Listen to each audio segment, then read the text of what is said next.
Bastrosi i. Opening hook. Narrator intro. Year 120 words. 47 people watched a man bleed out on a rain-soaked Ohio street. 47 people raised their phones instead of their hands. And the only one who moved, the only soul in that entire frozen crowd who chose to step forward, was a 7-year-old girl in a yellow raincoat who had no business being brave. But here's what nobody told you about that day. What happened after that little girl opened her umbrella above a dying biker changed this town in ways that cannot be undone. Because when 17 motorcycles rolled out of that storm like something carved from thunder and fury, some people in Granton, Ohio stopped sleeping at night. And they should have. If this story hits you somewhere deep, stay until the end. Hit that like button, drop a comment, and tell me, what city are you watching from tonight? Let's go. The cemetery on Millbrook Road sat at the western edge of Granton, like a bad thought a man couldn't shake. No trees to speak of. No flowers that survived past the first frost. Just gray headstones pressed into gray November earth beneath a sky that couldn't decide whether to rain or simply collapse. Rex Calder stood at the far edge of the grounds with his helmet under one arm and his other hand resting on a stone that read, Danny Park, beloved son, brother, Marine.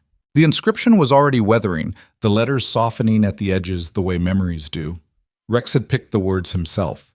He'd stood in the funeral home for 20 minutes staring at a laminated card of options and finally just said those 4 words out loud and walked out before the director could try to upsell him something with doves. He didn't cry. He hadn't cried in 11 years, and he wasn't going to start in a cemetery in Ohio with sleet needling his cheeks and the cold biting through his cut like it meant something personal. He just stood. That was all he could manage, standing, showing up. The 2 things the Marines had taught him that couldn't be unlearned. Danny had been dead for 8 months. 8 months, and Rex still drove 40 minutes every other Friday to stand at the grave and feel useless. That was grief, he supposed. Not the cinematic kind with trembling lips and orchestral swells. The real kind, which was mostly just standing somewhere feeling like you'd left something behind and having no idea how to go back for it. The wind shifted and picked up the smell of wet leaves and diesel from the road. Somewhere in the distance, a semi ground through gears on the highway overpass. Rex tapped 2 fingers against the top of the headstone. Twice. Always twice. Their old signal. The one they'd used in Fallujah when words weren't safe and silence wasn't enough. Tap twice. I see you. I'm still here. He turned, pulled his helmet on, and walked back to the bike. The Harley was a 2009 Road King, black over black, the chrome dulled by 1,000 miles of road spray and weather. Rex had rebuilt the engine twice. There was a hairline crack in the left saddlebag that he'd patched with electrical tape and never gotten around to fixing properly. The seat was worn through to the foam on the right side, where he always sat slightly off-center because of the shrapnel scar that ran up his left hip and refused to let him sit level. The bike was damaged and functional and kept moving. Rex understood that kind of machine better than he understood people. He rolled out of the cemetery lot and turned south onto Millbrook, heading back through Granton Center. It was just past 3 in the afternoon and the town was doing what small Ohio towns do in November, shutting down early, pulling itself inward, putting up the faint pretense of warmth in fogged diner windows and gas station awnings, while the actual warmth stayed locked inside behind closed doors where it was earned and not shared. Granton had about 12,000 people and the general atmosphere of a place that had been promised something better a long time ago and stopped waiting.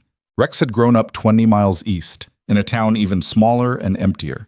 He'd left at 18 for Paris Island and come back 11 years later without fully understanding why. Habit, maybe. The kind of gravity a man develops for a particular patch of ground without being able to articulate what the ground has ever given him. He'd been with the Iron Saints for 4 years. He'd fixed motorcycles in a cinderblock garage on Harlan Avenue for 3 of those. He had a dog named after a Marine he'd served with and an apartment above the garage that smelled permanently of motor oil and microwaved food. He slept 4 hours most nights and spent the other 4 listening to the building settle. He was 33 years old and looked 45 on good days. The light at the intersection of Millbrook and Commerce Street had been green for 6 seconds when Rex rolled through it. He never saw the SUV. The impact was not dramatic the way movies made impacts look dramatic. There was no slow motion, no floating. There was simply a sound, a massive, wrong, structural sound, metal and force and velocity doing arithmetic on flesh. And then Rex was airborne and the world had lost its grid. Sky, pavement, sky, pavement. His helmet hit the asphalt and the world compressed into white. And then he was lying on his back in the intersection with rain hitting his faceplate and a deep, pressurized silence in his ears that he recognized from 2 different IEDs and a mortar round outside Ramadi. He knew what concussion felt like. He knew what broken ribs felt like. He knew what it felt like when something in your body had moved that wasn't supposed to move. He stayed very still. Through the visor, blurred and rain-streaked, he could see people. Shapes. A lot of them. They'd stopped on the sidewalks, in doorways, under awnings. A woman in a green coat stood with both hands pressed to her mouth. A teenage boy had his phone raised. A man in a business suit held an umbrella and stared. Nobody moved toward him. Rex turned his head carefully, tracking the pain to establish what was broken and what was just damaged. His left leg was wrong. Hip or thigh? Hard to tell. His left arm was under him at a bad angle. The Harley was 40 feet down the road in pieces, and the black SUV had jumped the curb and come to rest against a fire hydrant with its front end buckled inward and its hazard lights blinking orange into the rain. He could see the driver. A man in a charcoal suit, early 50s, silver hair. He was standing at the edge of the SUV's open door with his phone already to his ear, not calling 911. Rex couldn't hear the conversation, but he'd spent enough years reading men's faces under pressure to know the difference between a man calling for help and a man calling to protect himself. The crowd held its shape, filmed, watched, whispered. Rex reached for his helmet strap with his right hand. His fingers weren't working right. There was blood inside the glove, warm and distinct, and he couldn't tell from where. Then a small pair of boots appeared in his field of vision. Yellow rubber boots? The kind with the little duck heads on the toes. Rex stopped moving. The boots came closer, stepping carefully around broken glass and a piece of his taillight. Then a yellow raincoat. Then a small face under a hood that was already soaked through. A girl, 7 years old, maybe 8, with dark circles under serious gray eyes, and the expression of someone who had already learned that emergencies didn't wait for adults to decide how to respond. She had a sunflower umbrella, the kind you got in the checkout lane of a dollar store with the yellow petals printed around the canopy and a plastic handle shaped like a stem. She opened it above Rex's helmet. It didn't cover much. The rain still found him, but the gesture was so specific and so deliberate that Rex stopped cataloging his injuries for a full 3 seconds and just looked at her. "Don't be scared," she said. Her voice was very small and very certain. "I'm staying with you." For Rex Calder had not cried in 11 years. Something moved behind his eyes that he did not have a name for. "What's your name?" His voice came out wrecked, 2 octaves lower than he intended. "Nora." She adjusted the umbrella, studied him. "You're bleeding by your ear." "I know. Does it hurt a lot?" "Some." She nodded like this was acceptable data. She was still holding the umbrella with both hands, arms extended, which couldn't have been comfortable for her. The rain had soaked through her hood and was running down the side of her face, and she didn't acknowledge it. Rex became very aware of the crowd behind her, 40, 50 people, still filming, still not moving. "Is your mom here?" he asked. "She's getting coffee." Nora pointed toward the diner across the street. "She doesn't know I came out." A pause. "She's going to be upset." "You should probably—" "I'm staying," Nora said. Not bratty, just factual. "I'm staying until the ambulance comes."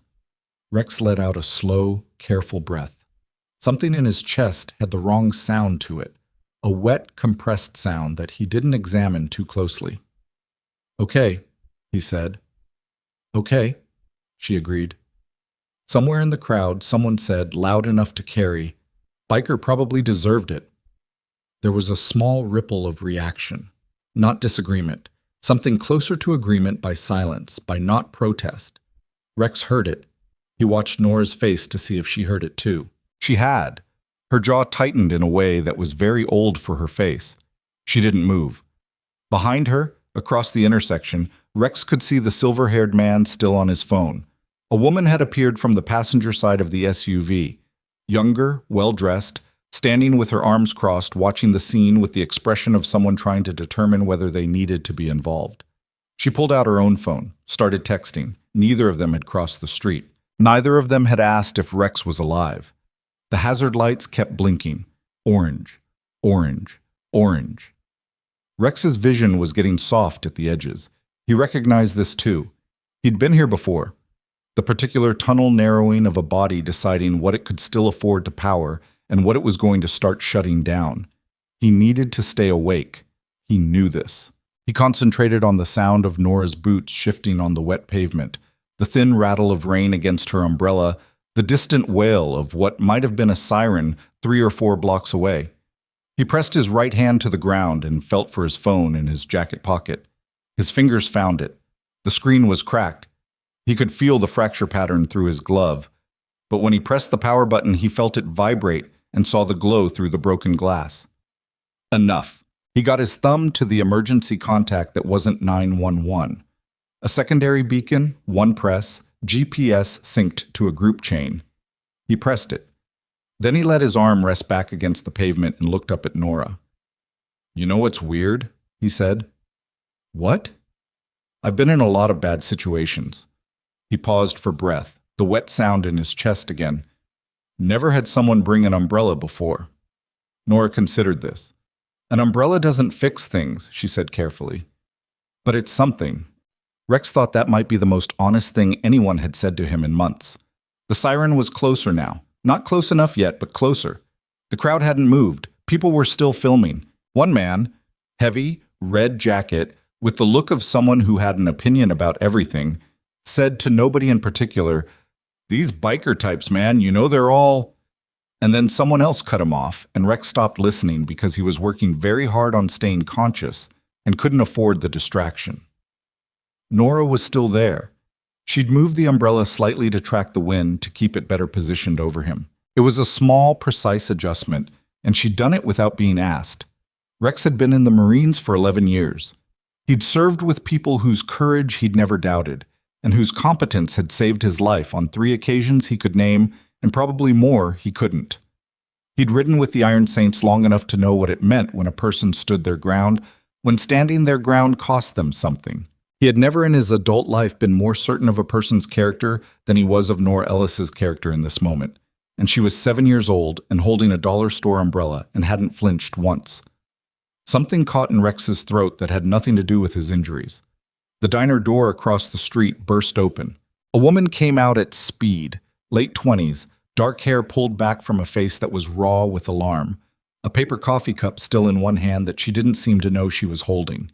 She wore a gray sweater that wasn't warm enough for November, and her eyes found Nora in the intersection with the precise, immediate accuracy of a mother whose child is somewhere dangerous. "Nora!" Her voice broke on the second syllable. She was already moving, already pushing through the crowd, which parted for her in a way it hadn't parted for the paramedics, who still hadn't arrived. "Nora, what?" "Mom." Nora's voice was very calm. "He's hurt. I'm holding the umbrella." The woman, Claire, Rex would learn later, Claire Ellis, 29 years old, widowed 14 months ago, currently fighting a losing battle with a housing court over a rental contract she'd signed without a lawyer, stopped at the edge of the intersection. She looked at her daughter. She looked at Rex. She looked at the umbrella. For a moment, her face did something complicated and private, and then she crossed the street and knelt beside Rex on the other side from Nora, coffee cup finally dropped somewhere behind her. "Are you..." She stopped herself. Clearly, he was not okay. "I'm calling 911. "Already called," Rex said. He meant the siren. He didn't correct the assumption. "Don't move. There's... your head." "I know." Claire looked at Nora over Rex's chest. Something passed between them. The specific, compressed language of a mother and daughter, who had been through enough that words had become inefficient. "You should have come and gotten me," Claire said. "There wasn't time," Nora said. This was demonstrably true, and Claire didn't argue it. The ambulance arrived 4 minutes after Rex had pressed the beacon. 2 paramedics, one of them barely old enough to shave, moved through the crowd with equipment bags and the efficient, slightly annoyed energy of people who'd been dispatched to accident scenes that bystanders had failed to prioritize. Rex watched their faces as they cataloged his injuries. He saw one of them clock the Iron Saints patch on his cut and clock it neutrally, which was the best he could expect. "Sir, we're going to need your name." Rex Calder. "Can you tell me what happened?" "Intersection accident. I went through on green. Silver SUV ran the light." He paused for the chest sound. "Left hip is bad. Something in my chest. We're going to stabilize you. Can you feel your feet?" He could. He told them. They started working, and Rex let them work and watched through narrowing vision as Claire stood and walked toward the SUV, toward the silver-haired man who was still on his phone. Rex couldn't hear the conversation. He watched her say something, watched the man's face go from dismissive to blank, watched him say something back that made Claire take one small step backward. Nora was still holding the umbrella over Rex even as the paramedics worked around her. One of them said gently, "Sweetie, you can put that down now." And Nora looked at Rex for confirmation. Rex gave her the smallest nod he could manage. She lowered the umbrella carefully, like it was made of something more fragile than fabric and wire. The man in the business suit who'd been standing at the edge of the crowd since the beginning finally put his phone away. But Rex noticed he didn't put it away face down. He put it screen forward in his breast pocket, recording. Still recording, just less visibly. Rex filed that away. He filed a lot of things away. It was one of the ways he'd survived. They got him onto the gurney, and the pain went from background noise to the main event, and Rex concentrated on breathing through it, on keeping his eyes open, on tracking what he could track. He saw Claire arguing more forcefully now with the silver-haired man, and a second man in a dark coat had appeared, younger, sharper-faced, carrying a leather folio and looking like the kind of lawyer who got paid to make problems disappear before they became expensive. He saw Nora standing at the edge of the road, still holding the sunflower umbrella, watching Rex with those gray eyes that were too serious for her face. He raised 2 fingers from the gurney. Tap, tap. "I see you. I'm still here." Nora understood the way children sometimes understand things without explanation. She raised 2 fingers back. The ambulance doors closed. The silver-haired man, Vincent Harrow, though Rex didn't know that name yet, didn't know the weight of it, didn't know what it meant for Claire Ellis and the house she'd already lost, and the fight she hadn't started yet, watched the ambulance pull away and then turned back to his lawyer with an expression that Rex, had he been conscious enough to read it, would have recognized immediately. It was the face of a man who believed consequences were for other people. Rain hammered the roof of the ambulance. The younger paramedic was on a radio. The older one was doing something to Rex's arm that required focus, and Rex gave him the focus because it was that or pass out. And he wasn't passing out yet, not yet. He was still tracking, still conscious, still counting things the way he always counted things when he was trying to stay present. 47 people in that intersection. He'd counted them while he was lying on the ground before Nora came. Automatic old habit, counting and assessing. 47 people, and not one of them had moved. He didn't know yet that across town, in a converted machine shop on the edge of the industrial district, his phone's emergency beacon had lit up on 17 different screens simultaneously. He didn't know that Gideon Cross, who had been in the middle of a conversation with a parts supplier on the phone, had stopped mid-sentence and said simply, "Rex's beacon," and the conversation had ended immediately. No explanation needed.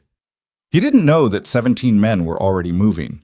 He didn't know a lot of things about what the next few days and weeks were going to require of him, and of Claire Ellis, and of a 7-year-old girl with a sunflower umbrella who had looked at a bleeding stranger and decided, without any adult permission and against every social signal the crowd was broadcasting, that he was worth standing next to.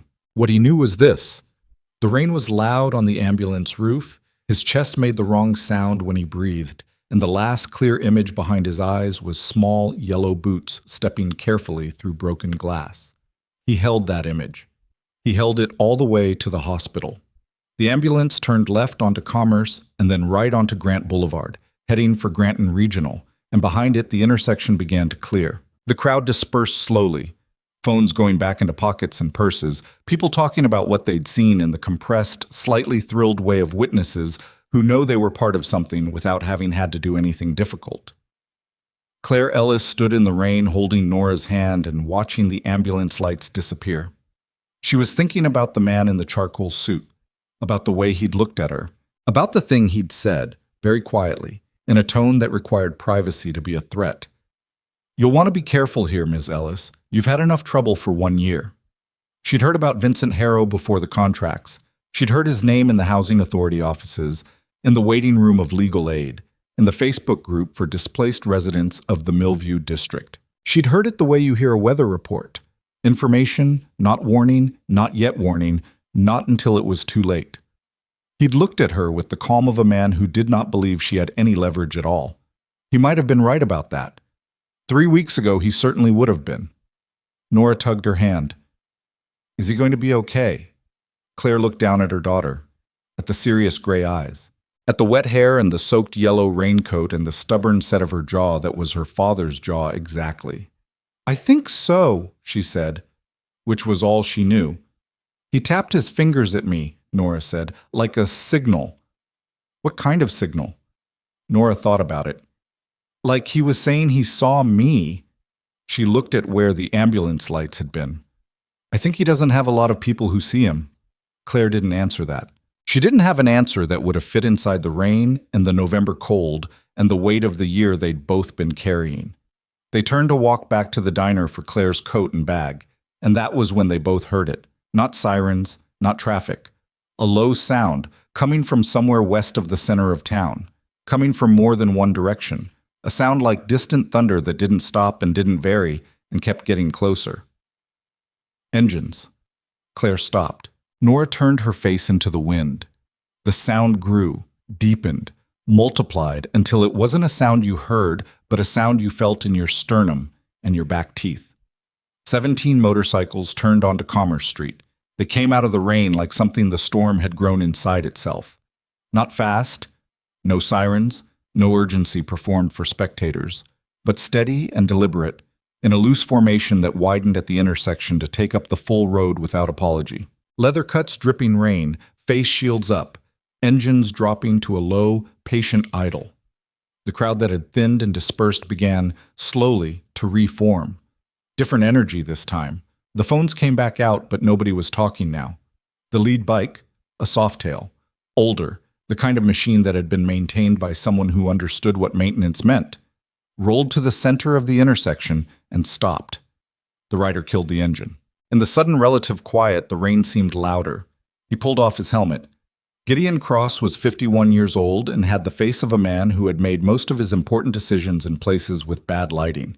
He had gray at his temples and a beard that needed cutting and a scar along his left jaw that he'd gotten in Mosul and never explained. He wasn't large in the showy way of men who needed to be large. He was large the way load-bearing walls were large, quietly, essentially, in a way you only understood when you thought about what would happen without them. He swung off the bike with the particular ease of a man who'd been doing it for 30 years. Both boots hit the wet pavement at the same time. He looked at the intersection, at the broken glass and the taillight fragments and the long, dark scrape mark where Rex's bike had gone down. He looked at it for a long moment with no readable expression. Then he looked at the crowd. The crowd, which had been making the low noise of many people pretending they had something to say, went very quiet. Gideon's eyes swept the gathered faces without hurrying. He didn't look angry. He didn't look threatening in any theatrical sense. He looked the way a man looks when he has found what he was looking for and is now simply determining what to do about it. His eyes found Nora Ellis. He crossed the intersection slowly. He stopped in front of Nora and, without anything performative about it, went down on one knee so that he was at her level. His cut dripped rain. His knee was in a puddle. He didn't acknowledge either. He looked at the sunflower umbrella in her hand, then at her face. "Were you with him?" His voice was low, gravel and patience. Nora looked at him without flinching. "Yes." "Did you stay?" "Yes." Gideon Cross held her gaze for a moment that had no particular shape. Then he nodded once, slowly, the way a man nods when someone has told him something important. He stood. He turned to look at Claire, who had not moved, who was watching him with the specific alertness of a woman who had learned that large men appearing in difficult moments were not always there to help. "Your daughter?" he asked. "Yes." He looked at the intersection again. then back at Claire. "Rex Calder is our brother," he said. "We'll be at the hospital. You don't need to do anything or go anywhere. But if you need something, and I mean anything, you find one of us." He indicated, with a slight motion of his head, the 16 other riders who had come off their bikes and were standing in a loose perimeter with the rain coming down on all of them, and none of them appearing to mind.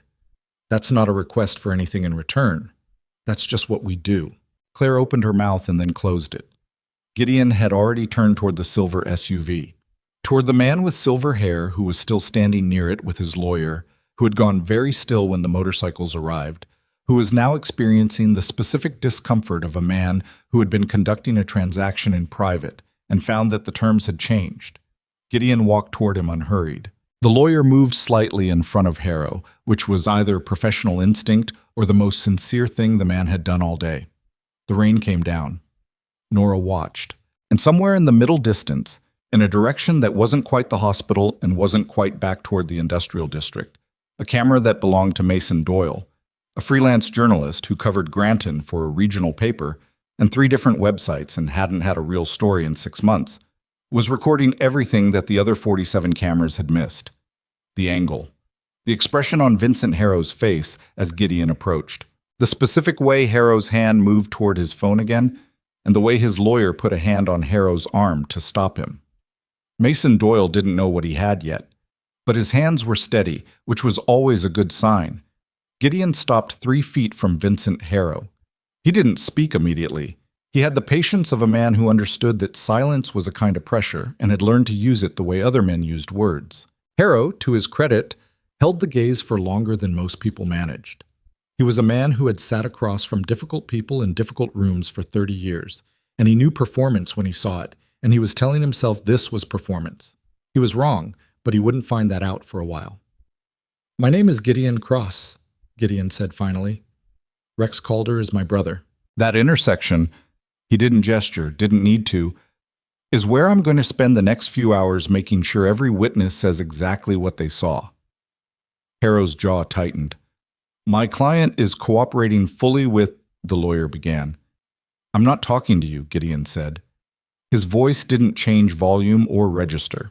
He kept his eyes on Harrow. "I'm talking to the man who went through a red light and then called his lawyer before he called an ambulance." Harrow said nothing. "There's a difference," Gideon said, "between a mistake and a choice. Running a light, that can be a mistake.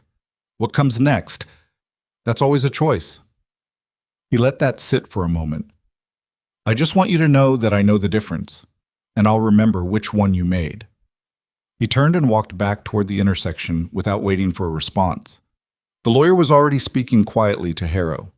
Harrow was looking at his phone, at whatever the screen was showing him. His expression had changed. Something behind his eyes had shifted, some calculation revised.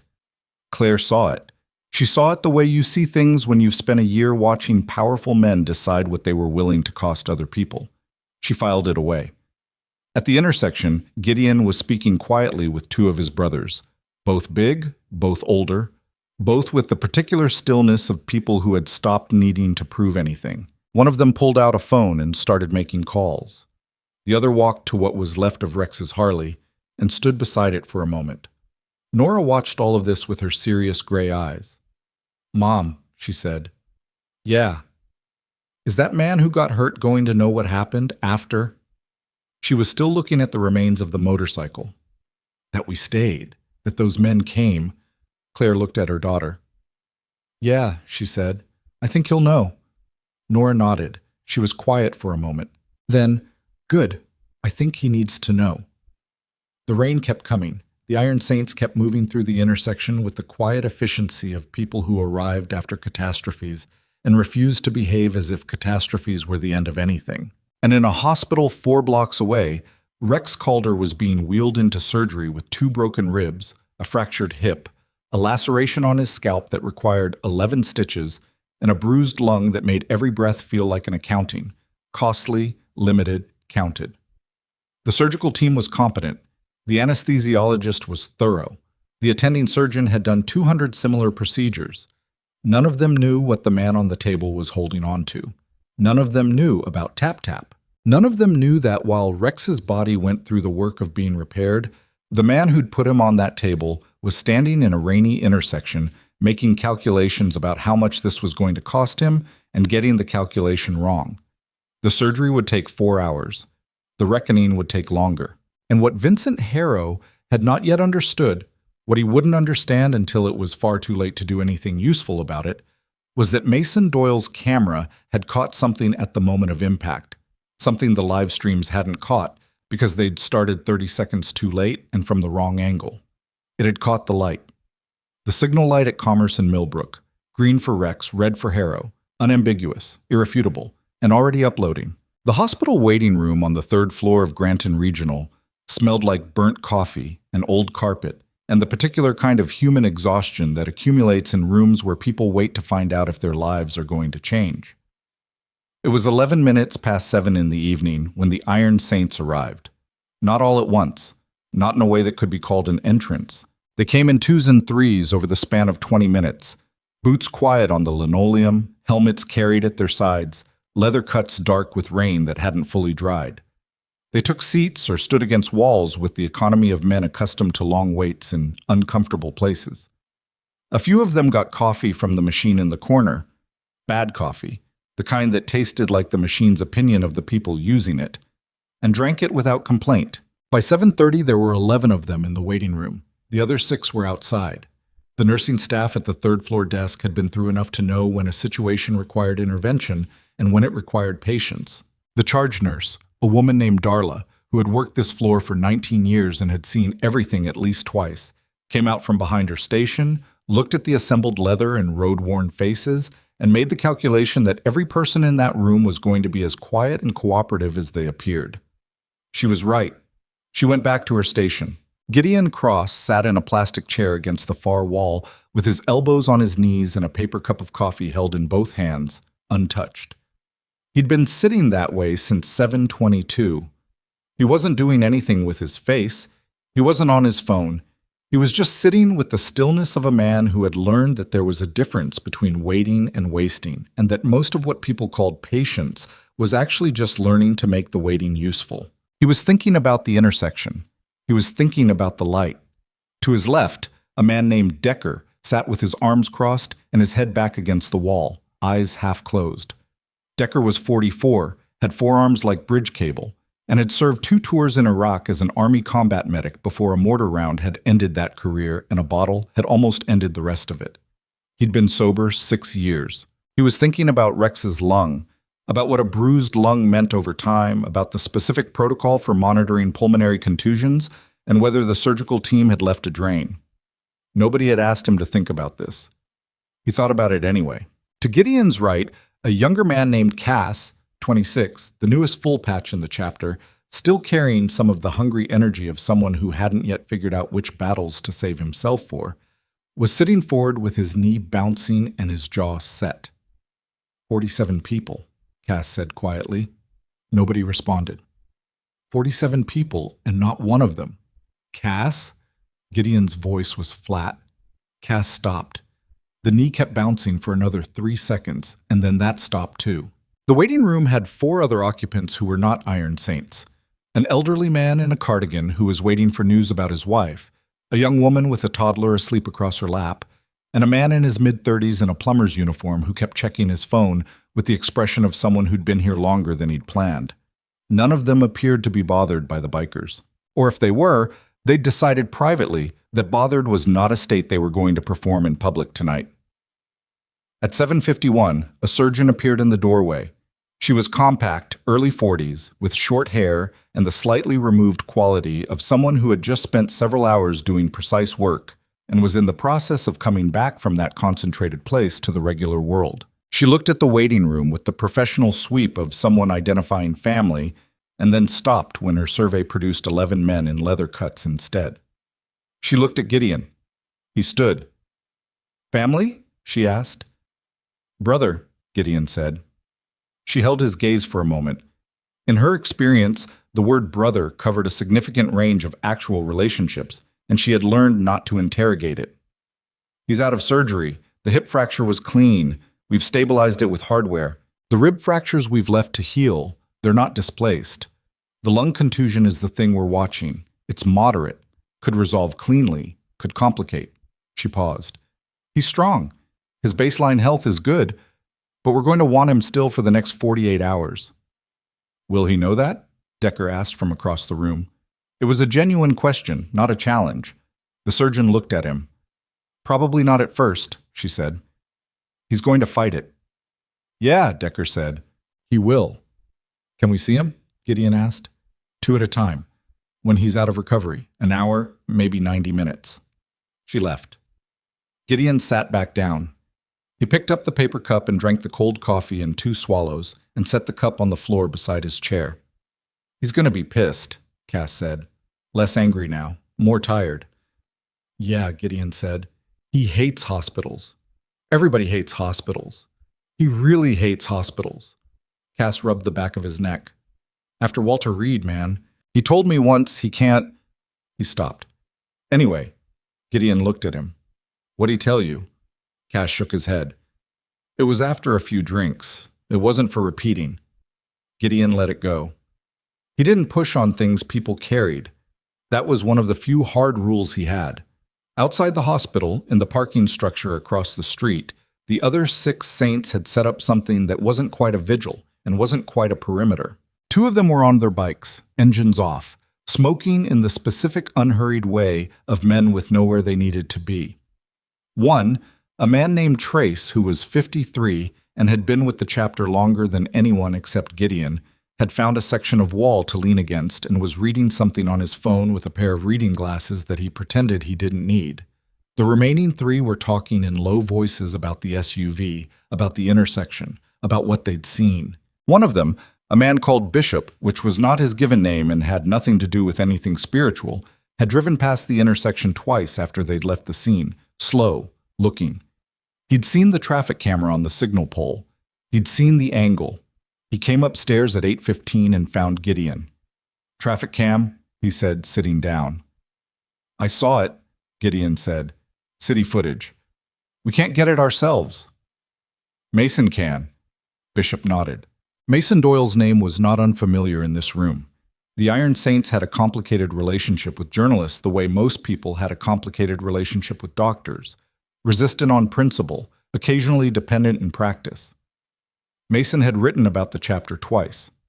Once badly, once better.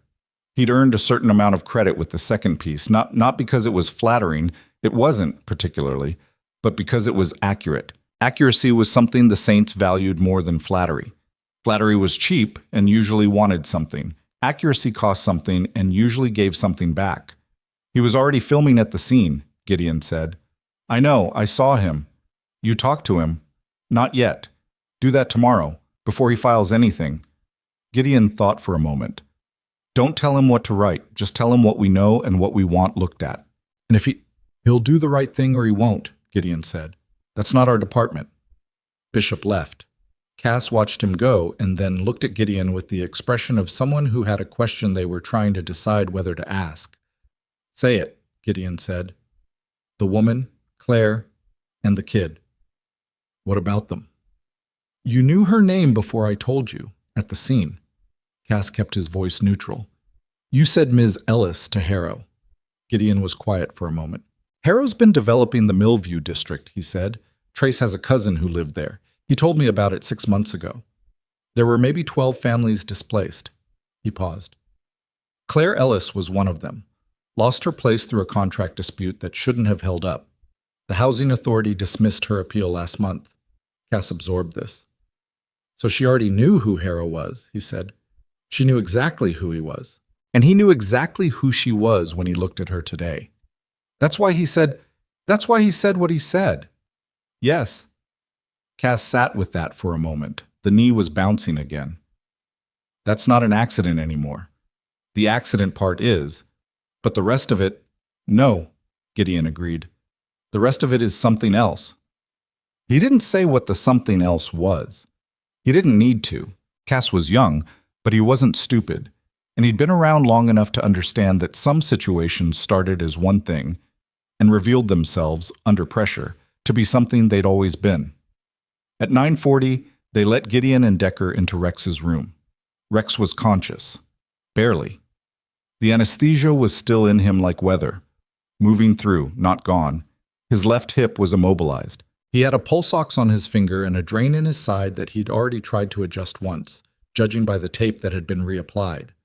The window behind him showed the parking structure and a strip of November sky that had gone from rain to the suggestion of rain. Decker checked the drain and the monitor readings before he sat down, quickly, like a man trying to do it without being noticed. Rex noticed. "You're not my doctor," Rex said. His voice was a wreck, dry, flat, lacking its usual range. "No," Decker said. "Stop looking at my charts like you're my doctor." "I'm not looking at your charts. I'm looking at your drain." "That's worse." Decker sat. Rex looked at Gideon. There was a particular way Rex looked at Gideon that had developed over 4 years. A combination of trust and resistance that was specifically Rex's that no one else in the chapter had. Gideon was the president.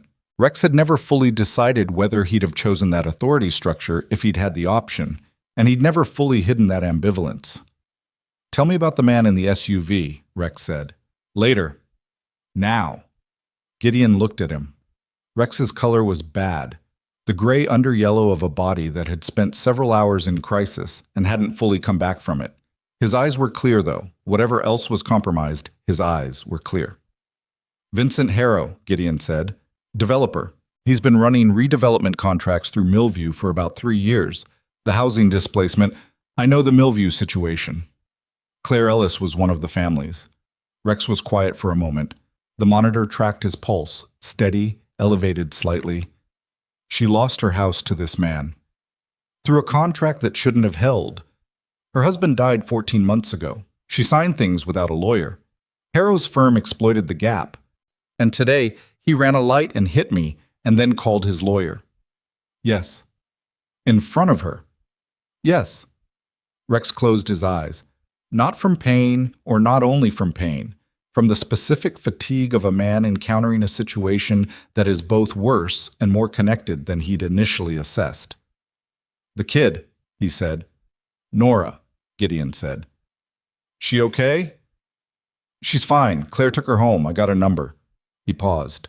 "The girl held an umbrella over you for 11 minutes before the paramedics had you secured." Rex didn't respond to that. Something crossed his face and went away. "I tapped," he said. "At the end. She tapped back." Gideon said nothing. "She's 7, Rex said. "I know." Another silence. The monitor. The rain resuming against the window. "What are we doing?" Rex asked. "Right now?" "Nothing. You're in a hospital bed with a drain in your side and a fractured hip."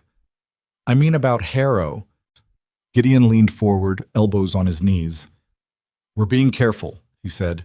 "And we're going to stay careful. We're not going to go at this sideways. We're going to go at it straight." Rex looked at him. "Bishop found the traffic camera," Gideon said. "Mason Doyle was at the scene. There are 47 witnesses who all saw the same light. Harrow ran it. That's not in dispute. His lawyer's going to put it in dispute. His lawyer can try." Rex's voice was flat. "I've seen what lawyers like that do to witnesses in small towns." "So have I," Gideon said. "That's why we're moving first." Rex considered this. His jaw was tight. His right hand, the one that wasn't connected to anything, was pressed flat against the mattress, a physical anchor, a thing he did when he needed to stay in one place. "I need to get out of here," he said. "You're not getting out of here. 48 hours, at least. And that's if the lung behaves." Decker?" "Don't," Decker said, without looking up from where he was studying the floor tiles. "Don't ask me to tell you something I can't tell you." Rex made a sound that was mostly breath. "I hate this room," he said. "I know," Gideon said. "I hate this specific kind of—" Rex stopped. The hand on the mattress pressed harder. "It smells like Walter Reed in here." No one said anything. Walter Reed had been 3 weeks after Fallujah. Rex had been there with shrapnel in his hip and a best friend in the next ward who wasn't going to make it. And the combination of the antiseptic smell and the particular quality of light in those rooms had burned itself into his body's memory with the thoroughness of something experienced rather than stored. 11 years later, hospitals smelled like that to him, and always would. You want me to open the window? Decker asked. They won't let you open the window. Watch me. Decker stood and went to the window and did something with the latch that the window's designers probably hadn't intended, and it opened 2 inches and cold November air came through it, carrying the smell of rain and exhaust and distant food from somewhere below. Rex breathed it in deliberately. Once, twice. Better? Gideon asked. Some. They stayed for 40 minutes. They didn't talk about Harrow again. They talked about the bike, what was recoverable, what wasn't, and about a job that had come through the garage that was going to need attention, and about a brother named Holloway who'd had an issue with his shoulder last week and whether that shoulder was going to be a problem for the long run. Normal things. The architecture of normal things around the abnormal thing, because that was how you got through nights in hospitals. When they left, Rex was already more than half asleep. Gideon stood at the door for a moment and looked at him. Rex's right hand was still flat on the mattress, still holding the anchor. Gideon turned off the light and closed the door. The next morning arrived the way November mornings arrived in Ohio. Gray, functional, withholding.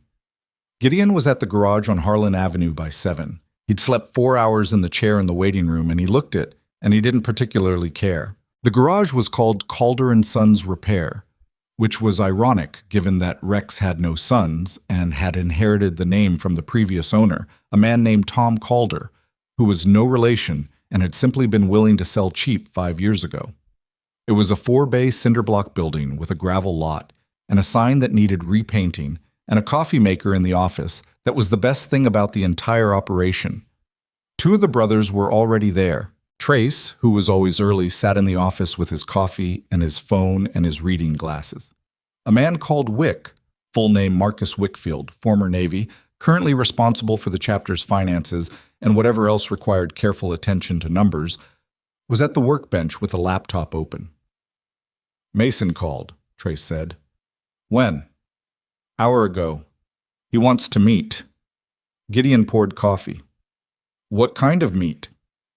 Didn't say, but he sounded like he'd been up all night. That was either a good sign or a bad sign, and which one depended entirely on what Mason had found. Gideon called him back. Mason Doyle picked up on the first ring, which confirmed the all-night theory. I need to show you something, he said. No greeting. In person. Garage on Harlan. 30 minutes. 20, Mason said, and hung up. He arrived in 19, in a car that had seen better decades, with 2 laptops and the specific look of a man who had found something larger than the container he'd been expecting to find it in. He was 36, medium height, with the kind of face that cameras and witnesses tended to underestimate, which was professionally useful. He'd been a journalist since college, first in Columbus, then briefly in Chicago, then back in Ohio because his mother was sick and the city had cost him something he hadn't been able to afford. He covered Granton and 3 surrounding counties, and he was good at his job in the particular way of people who had stopped needing to be told they were good at it. He set up the laptop on the workbench. The traffic camera footage was grainy. All traffic camera footage was grainy, as if clarity was something municipalities deliberately withheld, but the light was not ambiguous. Green for Rex. The SUV had entered the intersection 2 full seconds after its light had turned red. How'd you get this? Wick asked. I have a contact at the City Works Department. It's public record, technically. It just usually takes longer to surface. He paused. Someone at Harrow's law firm called the city at 7:15 this morning, asking about the footage access protocol. The room was quiet. They're trying to slow it down, Trace said. They're trying to see how fast it can move before they decide what to do about it. Mason closed the first laptop and opened the second. This is what I was filming at the scene. I want you to watch the 30 seconds before impact. The footage was phone camera quality, but it was steady. Mason had the stillness of someone who'd learned to film under difficult conditions. The intersection. The rain. Rex's Harley visible at the edge of the frame, approaching. Then the SUV. Then the impact. Gideon watched without expression. Mason paused at 2 seconds before impact. Right here. Watch the driver's side window. The footage advanced frame by frame. Vincent Harrow's face was visible through the windshield. Faint. Rain obscured but visible. And he was looking down. Not at the road. Not at the light. Down. At something in his lap or on the center console. He was on his phone, Cass said. He'd come in at some point during the playback, quietly, and was standing at the back of the group. I can't prove that definitively from this angle, Mason said, but the phone records will, if anyone can get the phone records. That's a lawsuit, Wick said. That's discovery. That's what Claire Ellis's lawyer needs if she gets a lawyer, Mason said, which she doesn't currently have. Another silence. Gideon looked at Trace. Marcus Webb, Trace said immediately. The name of a lawyer, Shotzi, a real one, the kind that didn't advertise on bus stops, the kind that had retired from a corporate litigation practice in Cleveland and moved back to his hometown because his wife had asked him to, and he'd finally run out of reasons to say no. He did occasional work, selective. He was 61, and he still scared people in courtrooms, which was all that mattered. You think he'll take it? Gideon asked. I think if we explain it to him correctly, Trace said, he'll be interested. Call him today. Already planning on it. Mason was watching all of this with his journalist's careful attention, not intrusively, not with the air of a man cataloging material, but with the look of someone who understood they were seeing something that didn't usually have witnesses. You know she's going to fight this? Gideon said to him. Claire, yeah, I assumed. I mean, Harrow's going to make it hard on her. He already started. Gideon told him about the intersection, what Harrow had said to Claire, quietly, in the rain. Mason's expression didn't change, but his jaw moved slightly. Witness intimidation? He asked. Can you prove it was a threat if he phrased it as concern? Mason thought about that. Depends on the context. If Claire is willing to make a statement, that's her decision, not ours. Right. Mason looked at the paused footage on the screen. There's something else. He reached forward and advanced the footage past the impact, past the crowd, to the moment where Claire Ellis had crossed the street toward Harrow. Watch his lawyer! The lawyer appeared at Harrow's side. He was carrying the leather folio. He opened it and removed something, paper, a document of some kind, and Harrow took it and held it for a moment, and then the lawyer took it back and put it away. What is that? Cass asked. I don't know, Mason said. But you don't pull documents out of a folio at an accident scene unless the documents are relevant to the accident, which means he had something prepared, which means either he carries prepared documents for accidents involving his clients, or he knew there was going to be an incident today, Wick said. The sentence hung in the garage air like smoke. Gideon looked at it from different angles. He was methodical about this, about not letting urgency substitute for accuracy, about not letting anger drive a conclusion before the evidence supported it. Don't write that, he said to Mason. I'm not writing that, not yet, not without something more solid. But you're looking. I'm looking, Mason said. After Mason left, Gideon sat in the office with his second cup of coffee, and the door closed. Trace came in after 10 minutes and sat down across from him. There's a chapter vote, Trace said, about the resources, the lawyer, the money, whatever we're going to do for Claire. I know. Cass is already pushing for it. There's going to be pushback. Gideon looked at him. Not on the principle, Trace said quickly. On the method. Harmon thinks we should stay back from the legal side, keep our hands out of it. He's worried about optics.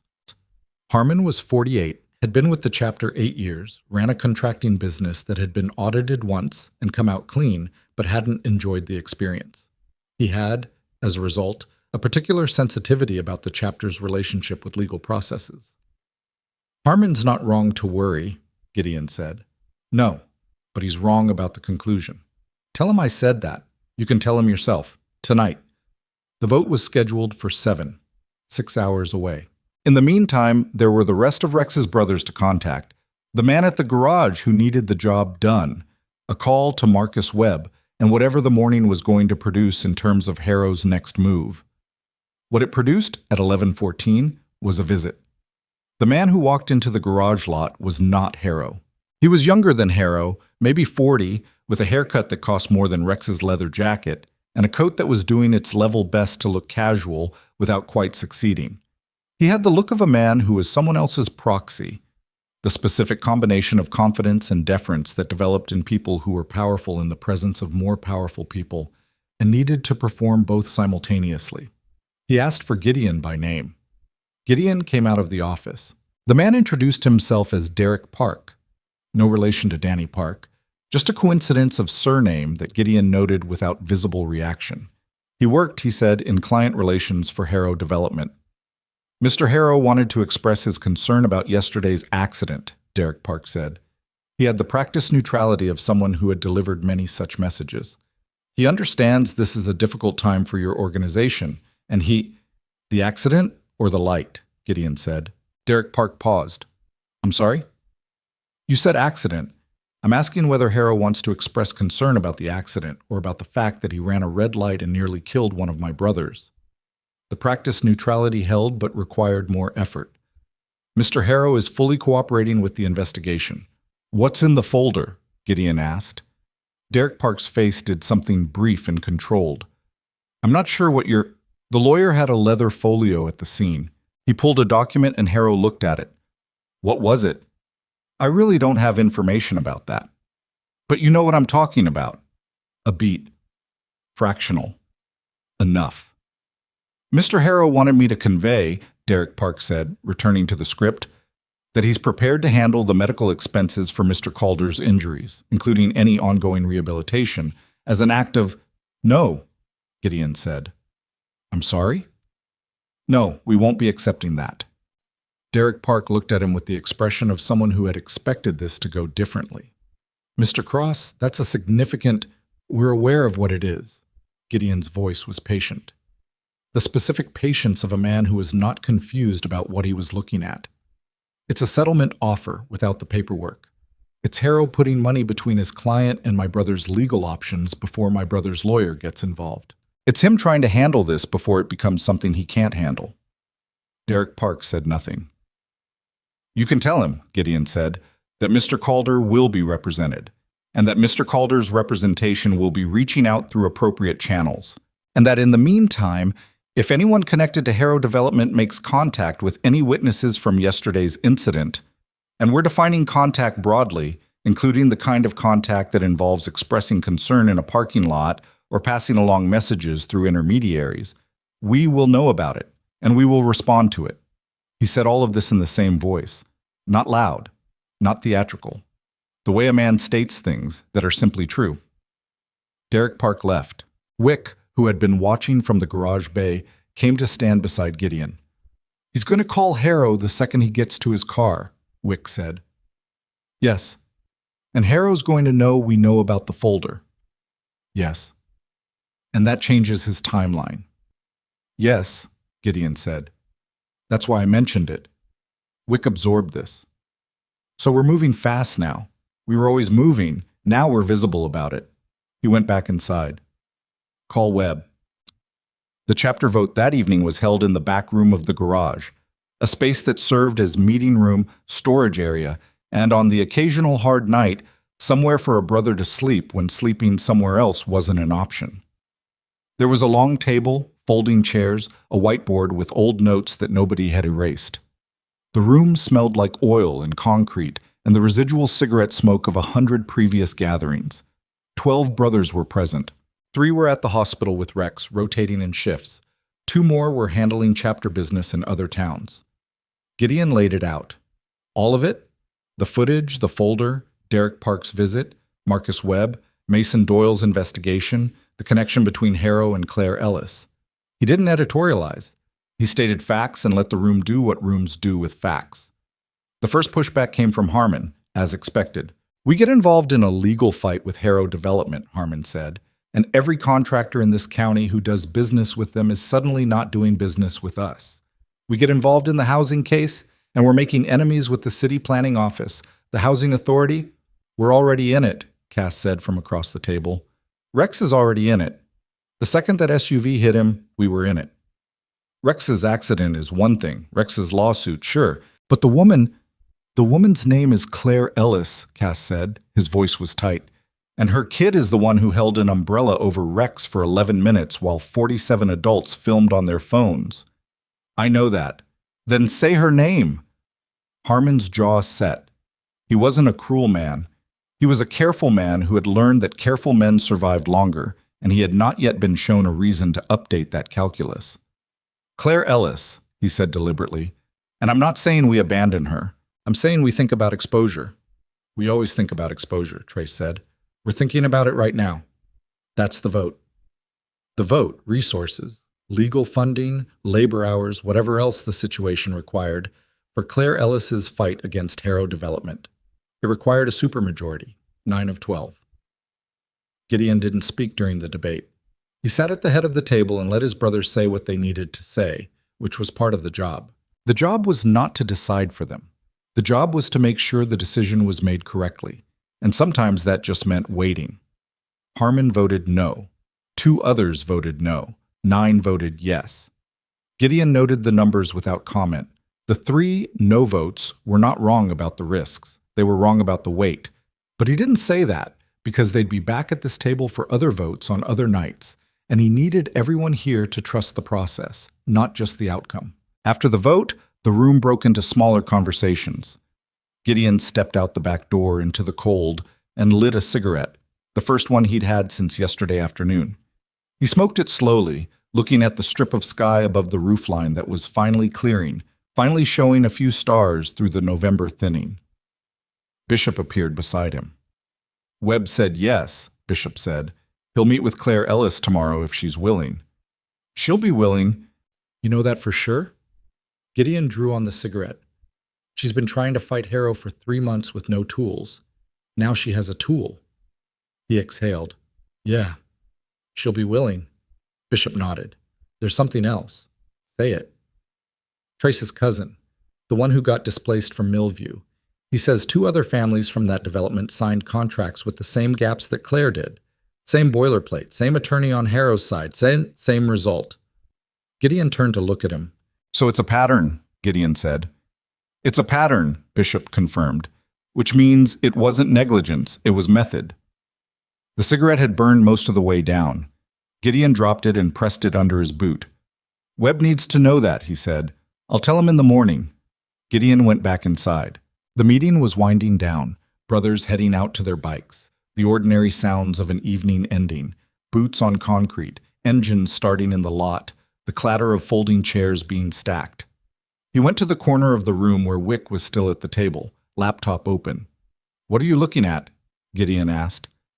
Harrow's development timeline, Wick said. The Millview contracts, the displacement dates, the permit approvals.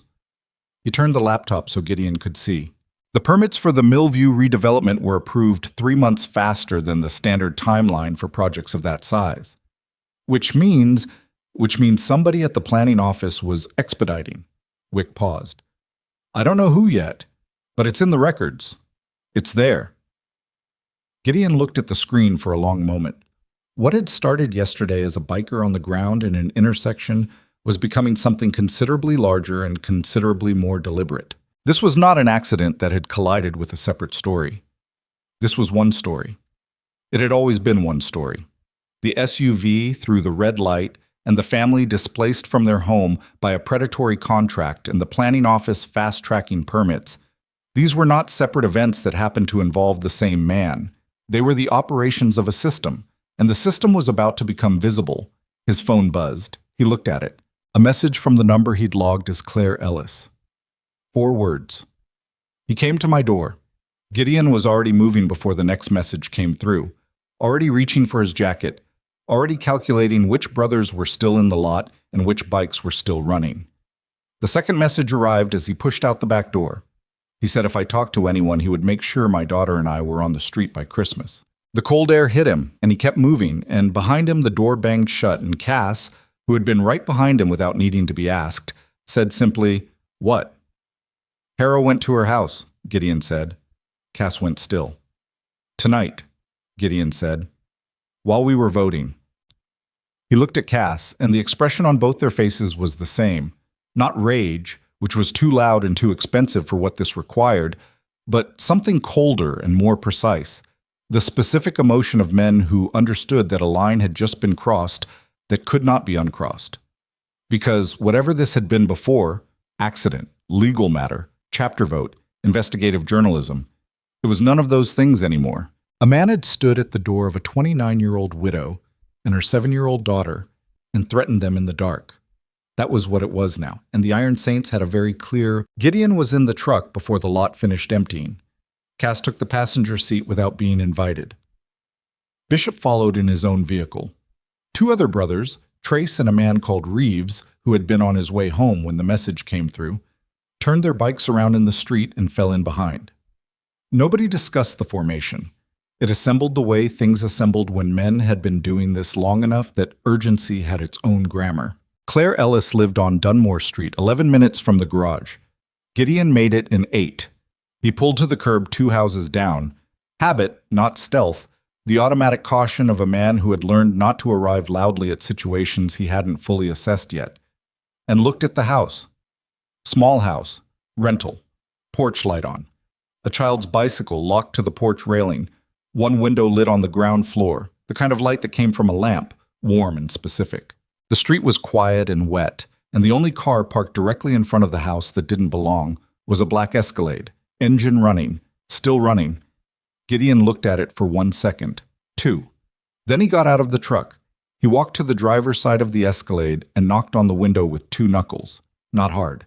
The knock of a man who was certain the window was going to come down. It did. The driver was young, mid-20s, built to look larger than he was, with the particular alertness of someone being paid to appear calm.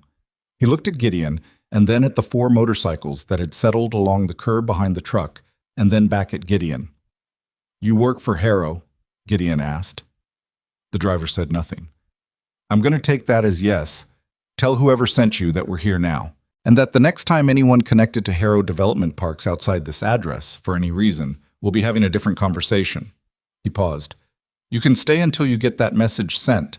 Then I'd appreciate it if you moved along." The window went up. 30 seconds later, the Escalade pulled out and drove north on Dunmore and turned right and was gone.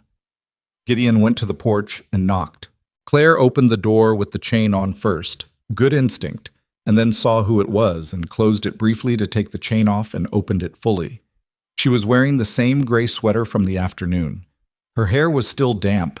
She had the look of a woman who had been holding herself together through effort rather than ease and was running low on the effort. Nora was on the couch behind her, visible through the doorway, in pajamas with a book open on her lap that she was not reading. "He came himself," Claire said. Not a question. Reporting.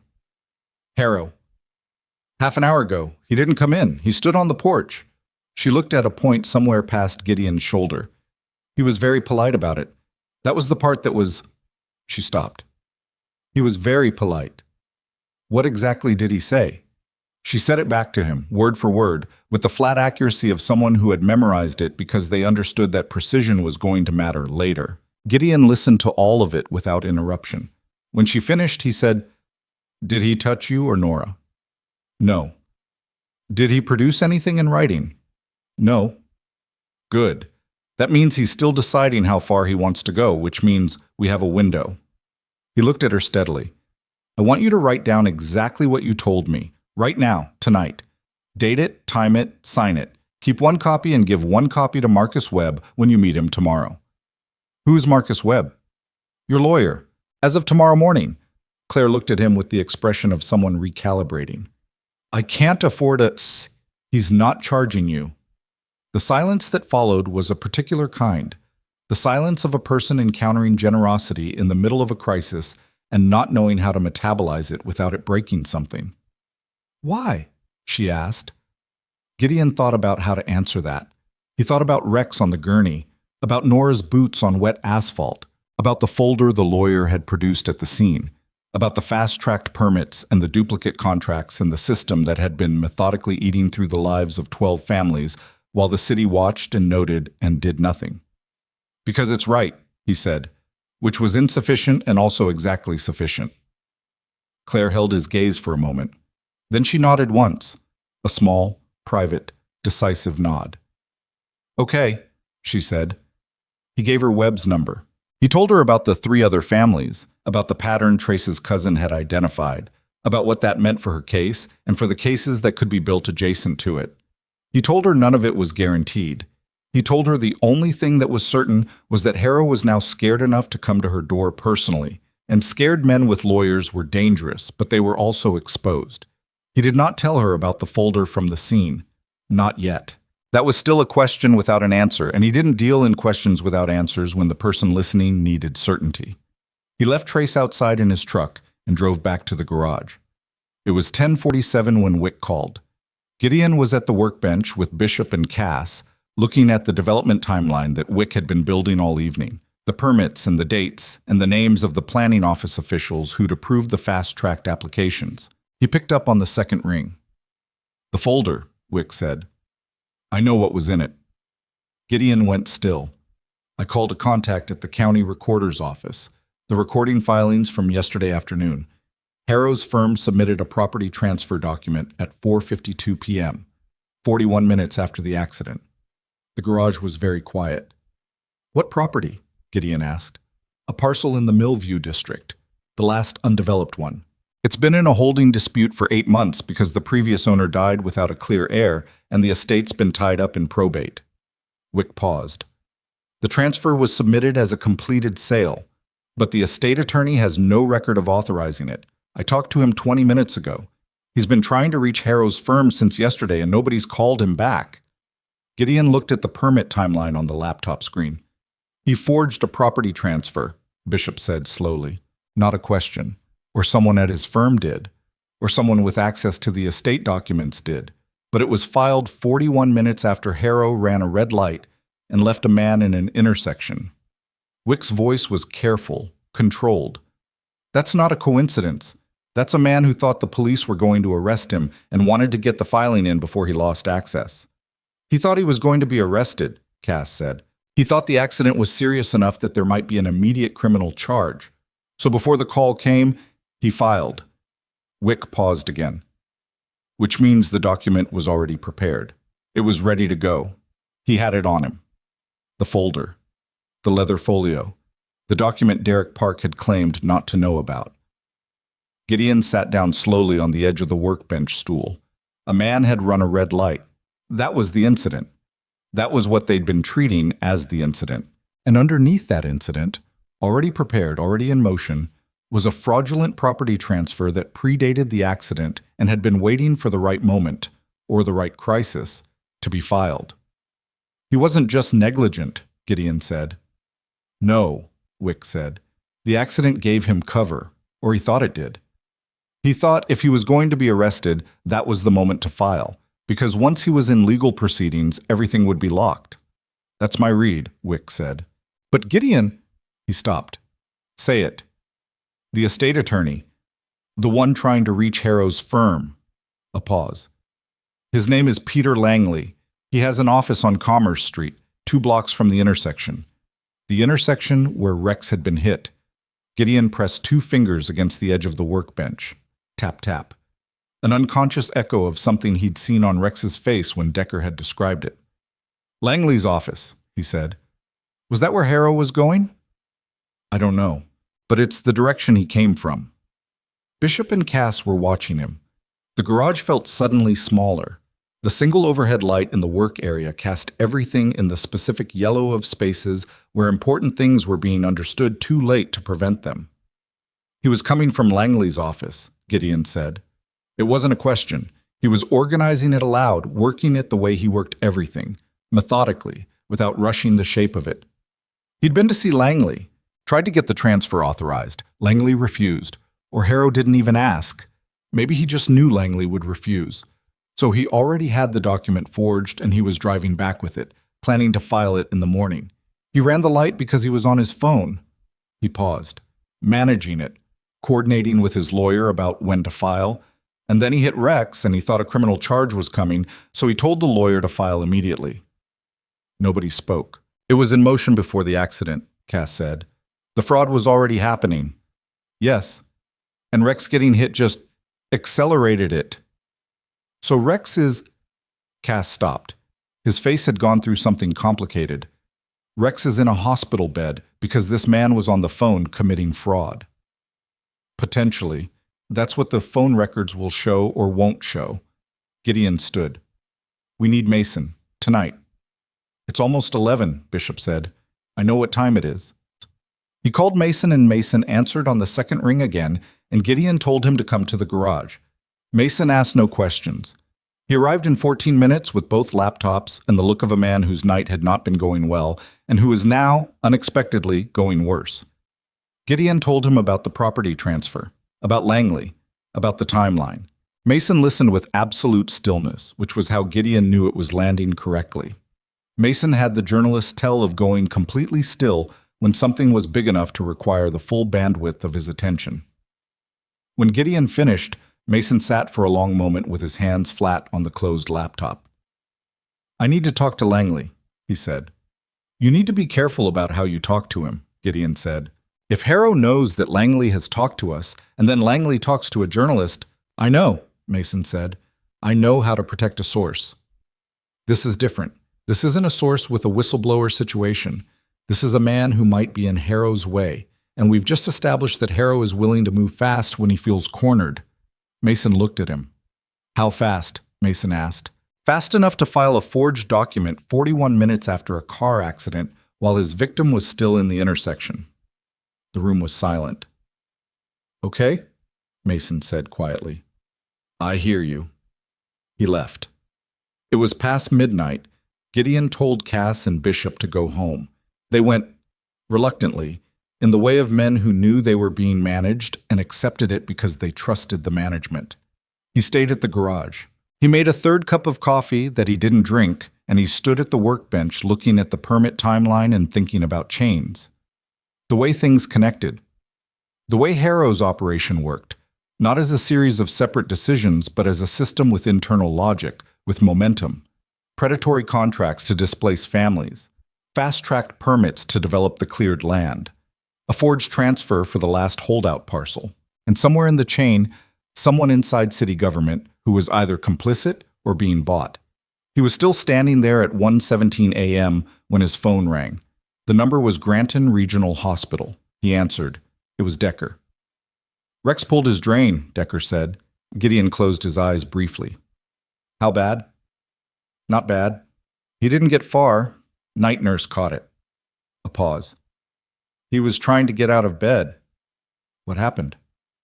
"Someone told him about Harrow going to Claire's house. One of the brothers. On the rotation. Rex heard it, and—" Decker stopped. "He's okay. They reinserted the drain. He didn't do any damage, but he's not okay in the other way. I'm coming. They won't let you in until 6. Then I'll be there at 6. He arrived at 5:58 and was in Rex's room by 6:04. Rex was awake. He'd been awake for hours, judging by the particular quality of his stillness. Not the stillness of rest, but the stillness of a man who had run out of things to do with his body and was doing everything with his mind instead. His face in the gray pre-dawn light looked like something carved out of old wood. "The drain," Gideon said. "I know. You pulled your own drain. I know what I did. Because you heard about Harrow."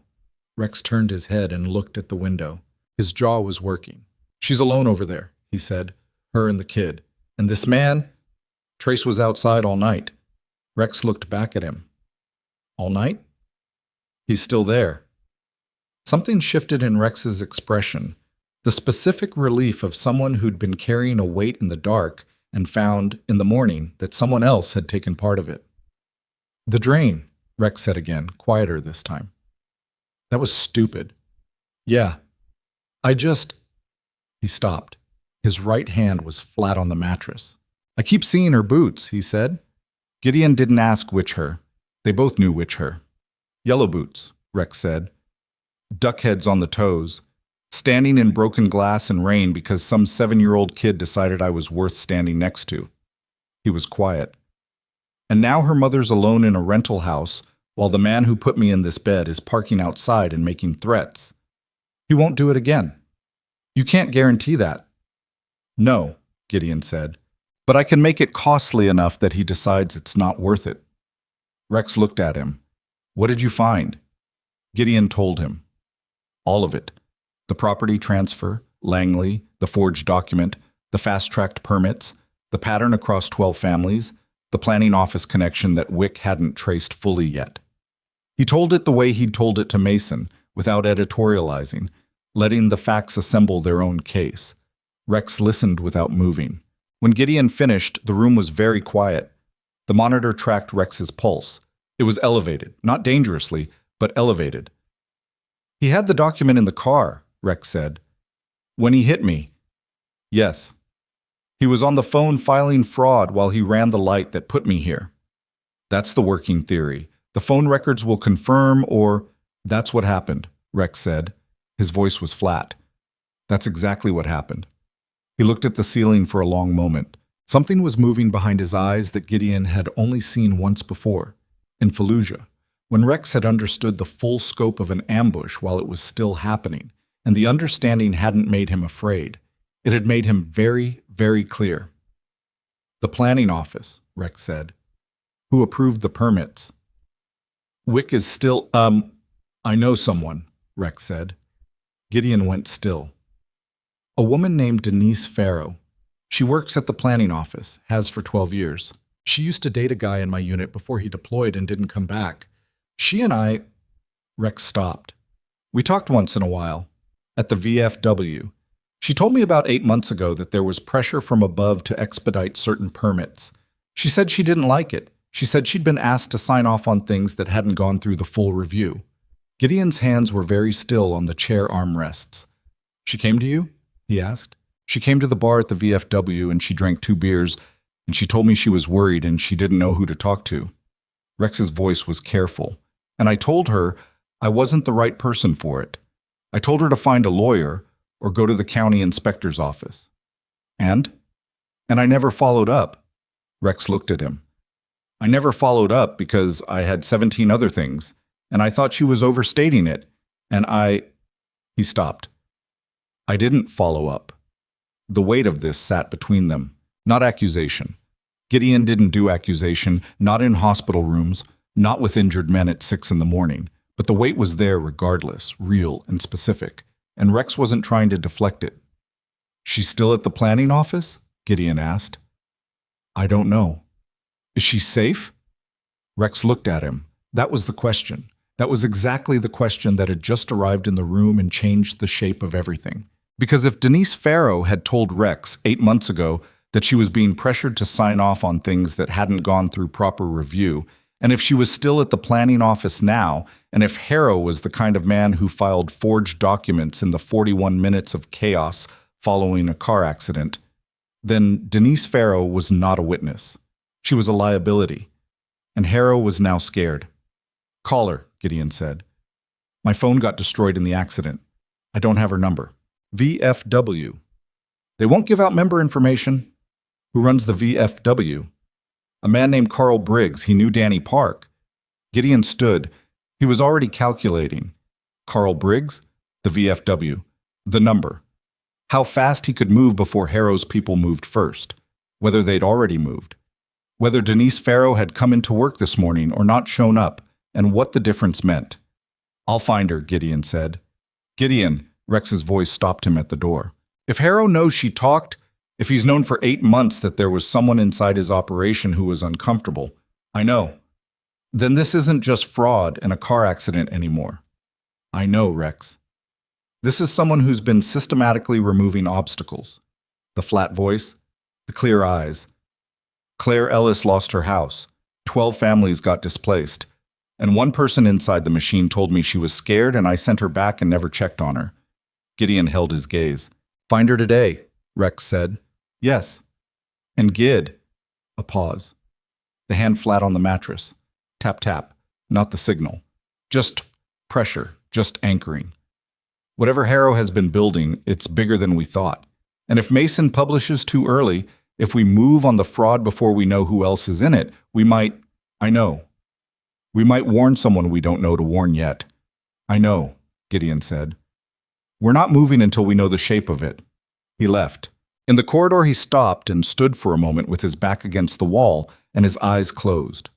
Around him the hospital moved, the morning shift beginning, the distant sound of an intercom, the soft, efficient footfalls of people who had specific jobs in a specific place. Gideon Cross was 51 years old. He had been in combat. He had lost brothers. He had made decisions in the dark with incomplete information and lived with what those decisions produced, the good results and the other ones. He had built something in Granton over 15 years that was held together by trust and patience, and the insistence that the right way was worth the longer road. He had not been scared in a very long time. He was scared now. Not of Harrow, not of lawyers or planning officials or whatever name was attached to the person inside city government who'd been signing off on permits. He was scared of the shape of what he was starting to see, the breadth of it, the depth of it, how long it had been operating, how many people it had already consumed. He was scared of how much he still didn't know. He was scared of what Denise Farrow's phone was going to do when he called it. He pushed off the wall and walked toward the elevator and pressed the button and waited with the flat patience that was not patience but was the performance of patience while the rest of him moved very fast through everything he knew and everything he needed to know next. The elevator arrived. He stepped in. His phone rang before the doors closed. It was Wick. "I found the name," Wick said, "in the planning office, the official who signed off on Harrow's expedited permits." "Tell me." A pause. Short, loaded, the specific weight of information about to change the shape of a room. "Carl Briggs," Wick said.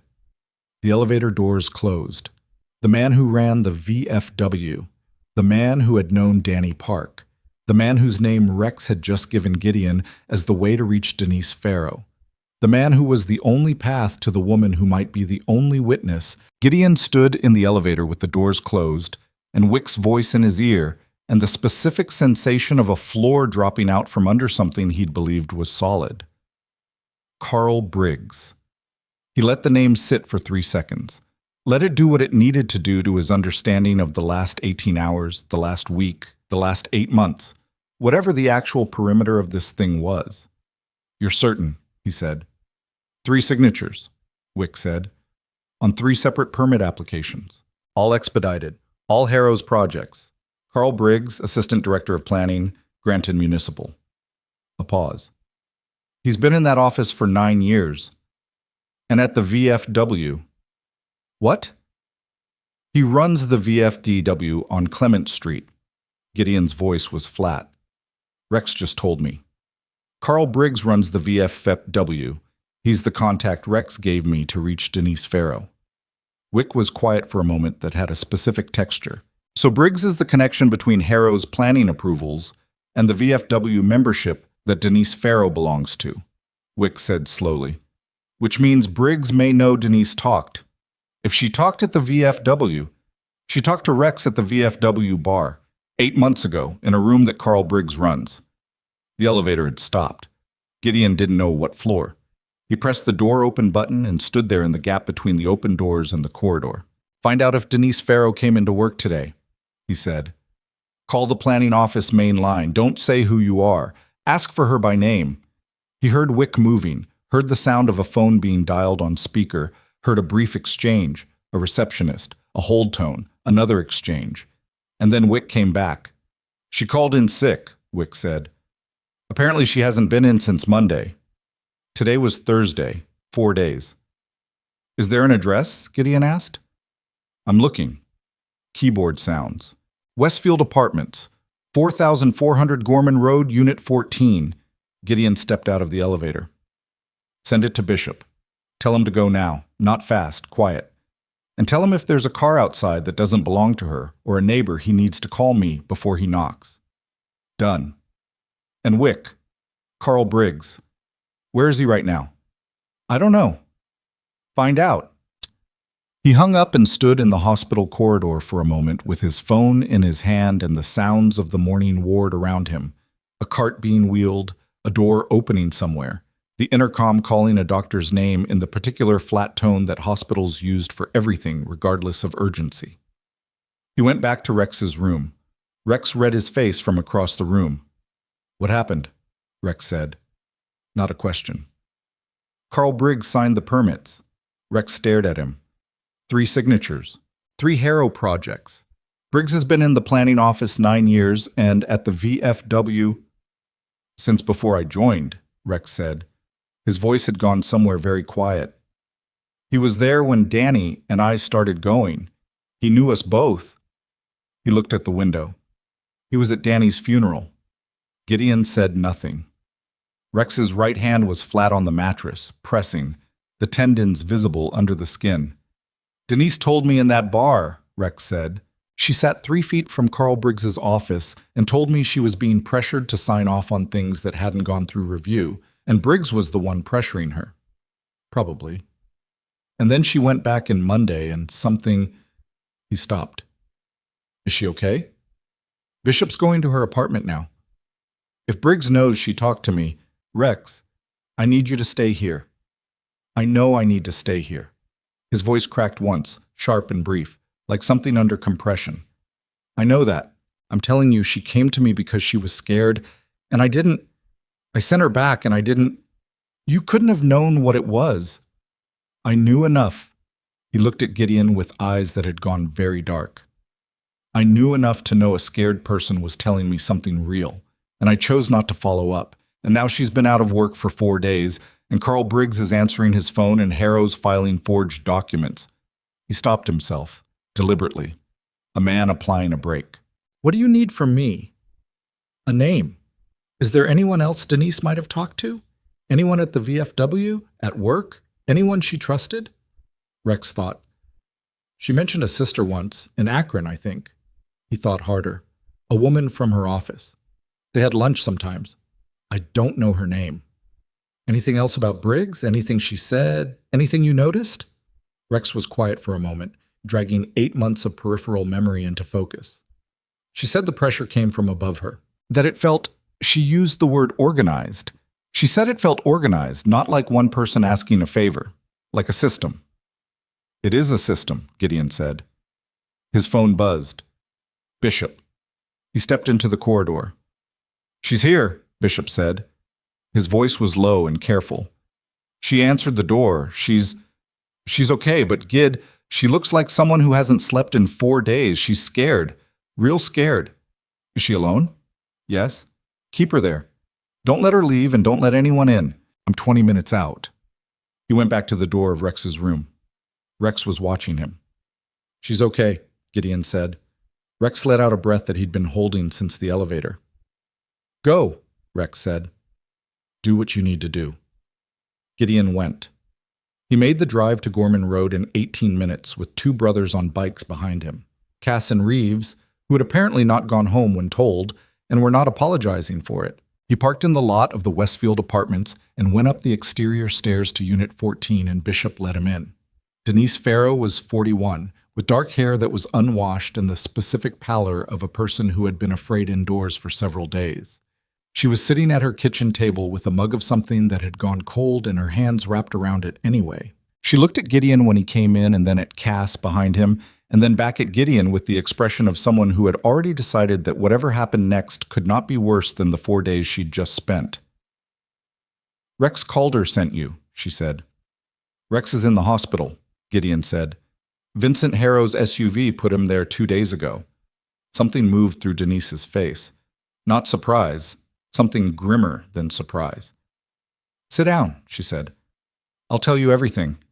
She told it in 31 minutes, and Gideon let her tell it without interrupting, which was the hardest thing he'd done in recent memory, because what she was describing was precise and organized, and had been running far longer than any of them had understood.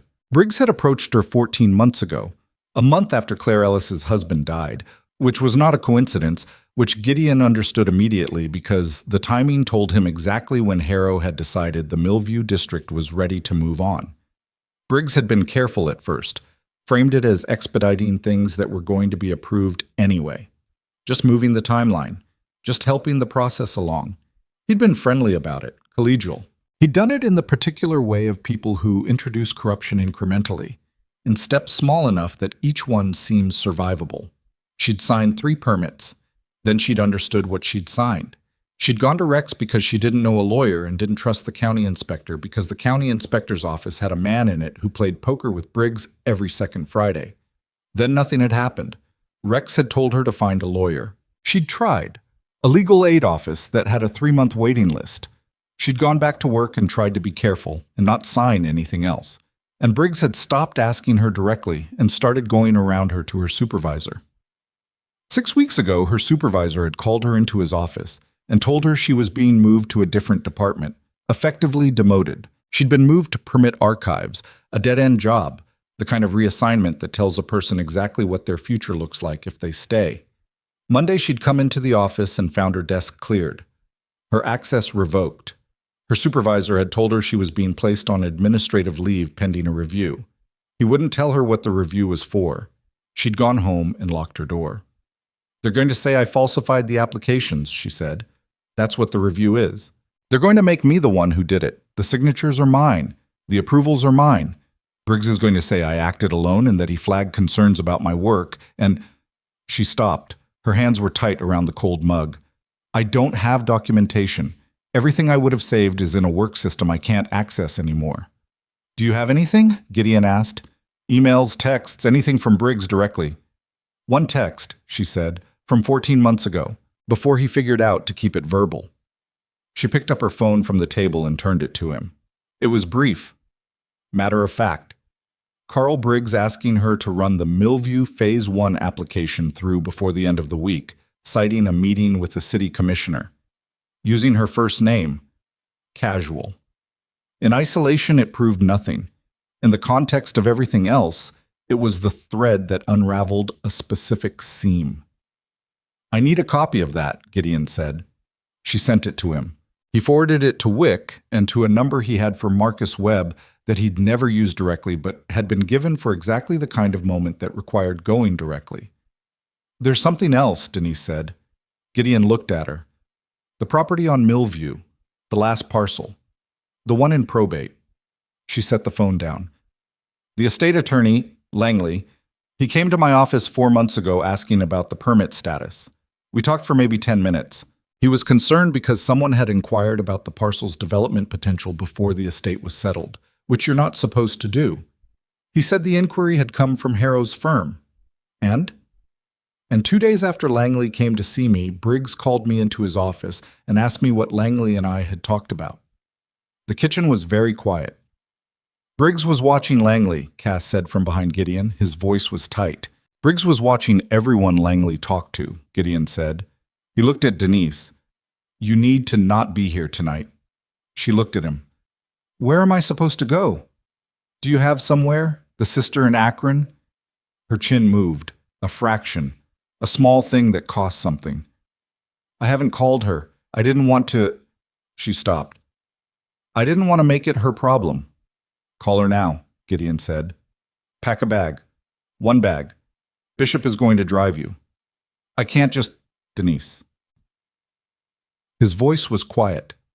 "Harrow filed a forged property transfer 2 days ago. He went to Claire Ellis's door personally and threatened her and her daughter. He has a man in the planning office and probably someone in the county inspector's office. You're the one person who can connect Briggs's text to the permit approvals to the timeline of everything else." He looked at her steadily. "Right now, tonight, you are the most important person in this entire situation, which means you are also the most exposed."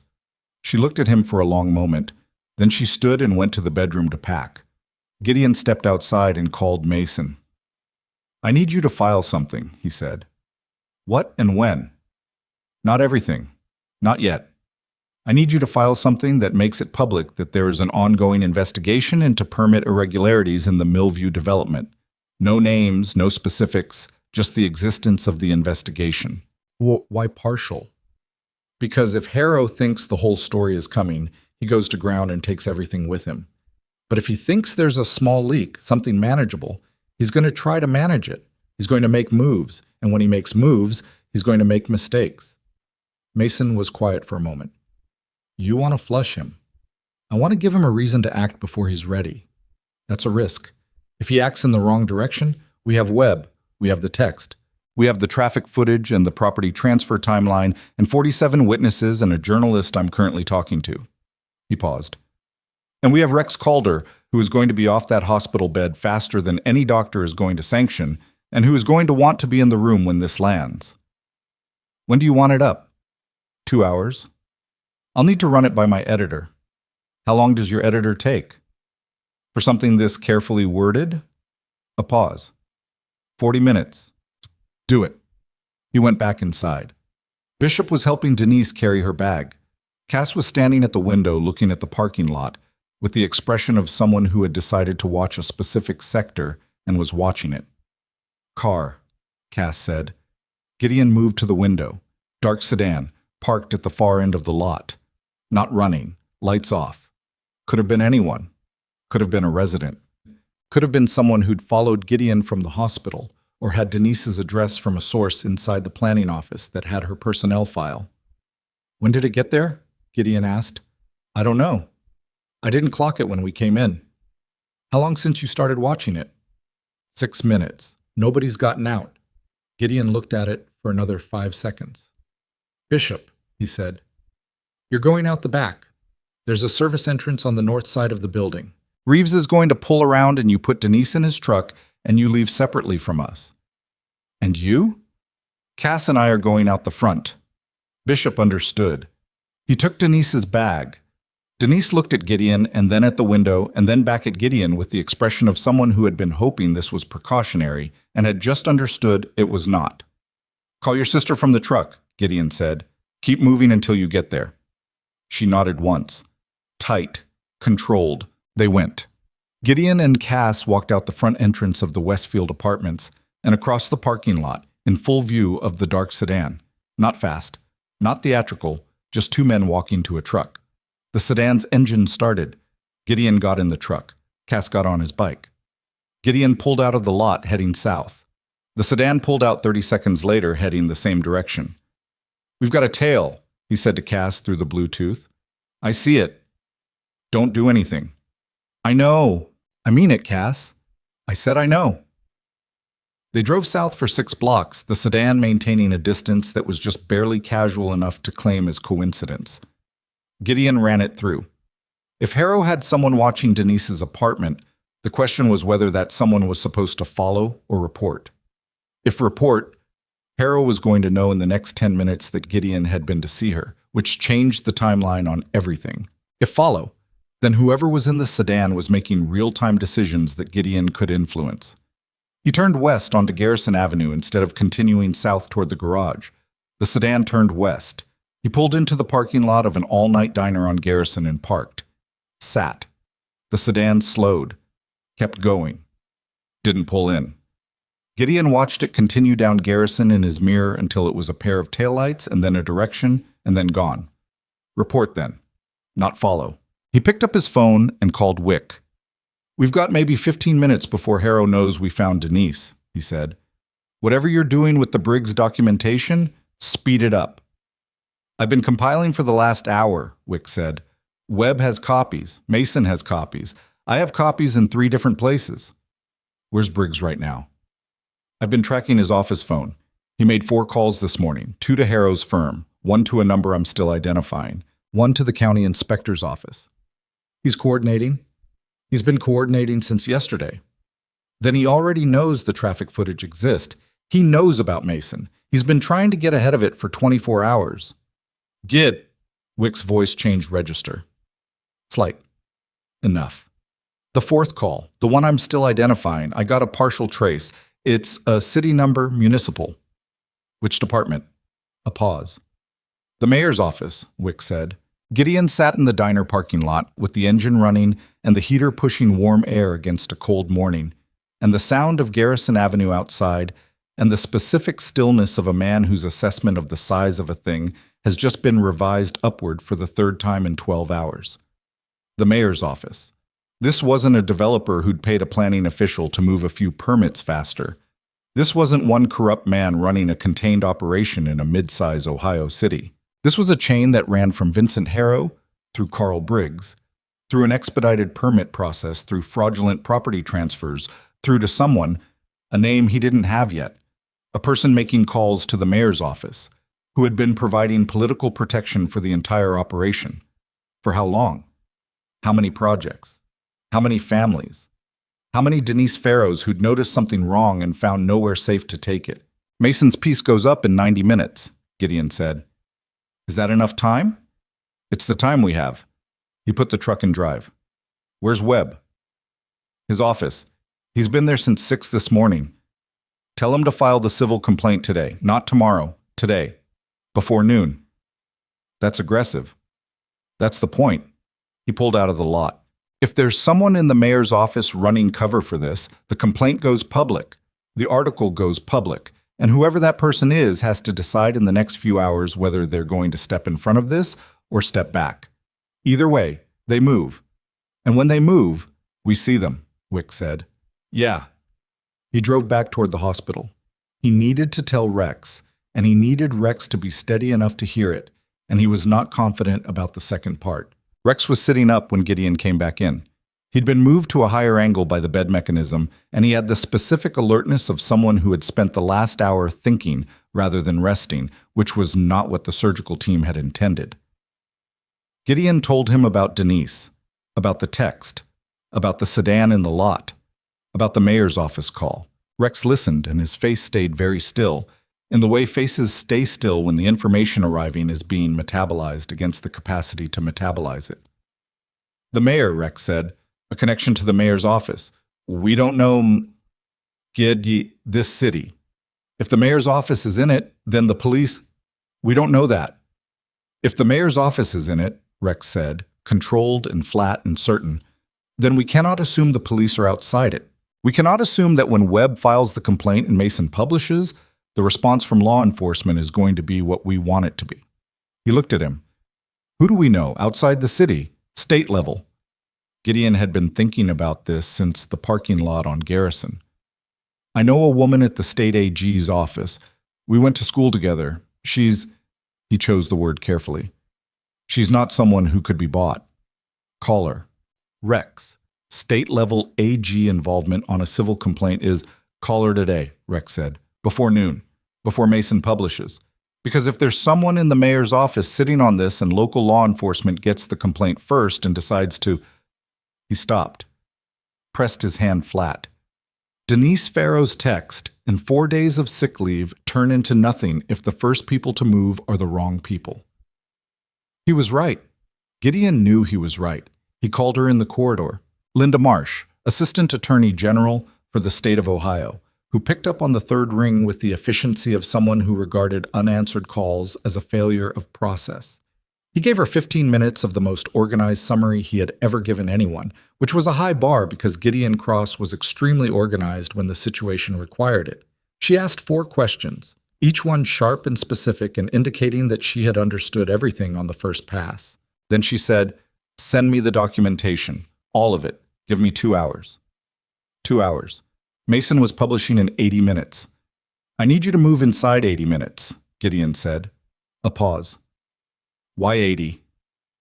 Because a journalist is publishing something in 80 minutes that's going to cause people to move, and I need the right people moving first. Another pause. Longer. Send everything now, she said. I'll call you in 45 minutes. He sent everything. All of it. The permit signatures, the property transfer timeline, the text from Denise, the traffic footage, the Derrick Park visit to the garage, the account of Harrow at Claire's door, the sedan in Denise's parking lot. Everything Wick had compiled and everything Mason had filmed and everything that Gideon had in his own records. Then he went back to Rex's room and sat in the chair beside the bed, and they waited the way men wait when they've done everything available to them and the next move belongs to someone else. 31 minutes. Gideon's phone rang. Not Linda Marsh. Mason. My editor wants to push to 1 hour instead of 80 minutes, Mason said. He thinks, tell him no, 80 minutes. He's nervous about the mayor's office angle. If we're implying, you're not implying anything. You're reporting permit irregularities in a civil complaint. That's it. I know, but Mason, Gideon's voice was level. 80 minutes. I need that window. A pause. Okay? He hung up. Rex looked at him from the bed. A G? 45 minutes. She said she'd call. And if she doesn't, then we proceed without her and we trust Webb and Mason and the documentation and the fact that 47 people saw a green light. Rex looked at the window, gray Ohio sky, the parking structure, a crow on the railing that sat for a moment and then was gone. Carl Briggs, Rex said. Quiet. Not angry anymore, past angry into something colder. He was at Danny's funeral. He helped carry the flag. Gideon said nothing. He shook my hand, Rex said. He told me Danny was a good man. He paused. He knew what he was. He knew what he was doing to this city. And he shook my hand over Danny's grave and said Danny was a good man. The monitor, the window, the absent crow. When this is over, Rex said, I want to be in the room when Webb presents the case. I don't care what the doctor says. I want to be in the room. You'll be in the room, Gideon said. I'm holding you to that. I know. His phone rang. Linda Marsh, 39 minutes, not 45. He picked up. I've looked at the documentation, she said. Her voice had a quality he recognized, the quality of someone who had looked at something and found it both worse and more useful than expected. I want the woman, Denise Farrow. I want her statement today. She's in transit to Akron. I'll have someone meet her. Is she willing? She's been willing for 8 months, Gideon said. She just didn't have anyone to be willing with. All right, a breath. Mr. Cross, I'm going to be honest with you. What you've given me is significant. Significant enough that I need to move carefully and quickly at the same time, which is the hardest combination. I'm going to need you to hold the journalist for another 30 minutes beyond the current window. He's already at 80. Then 110. Can you do that? I can ask.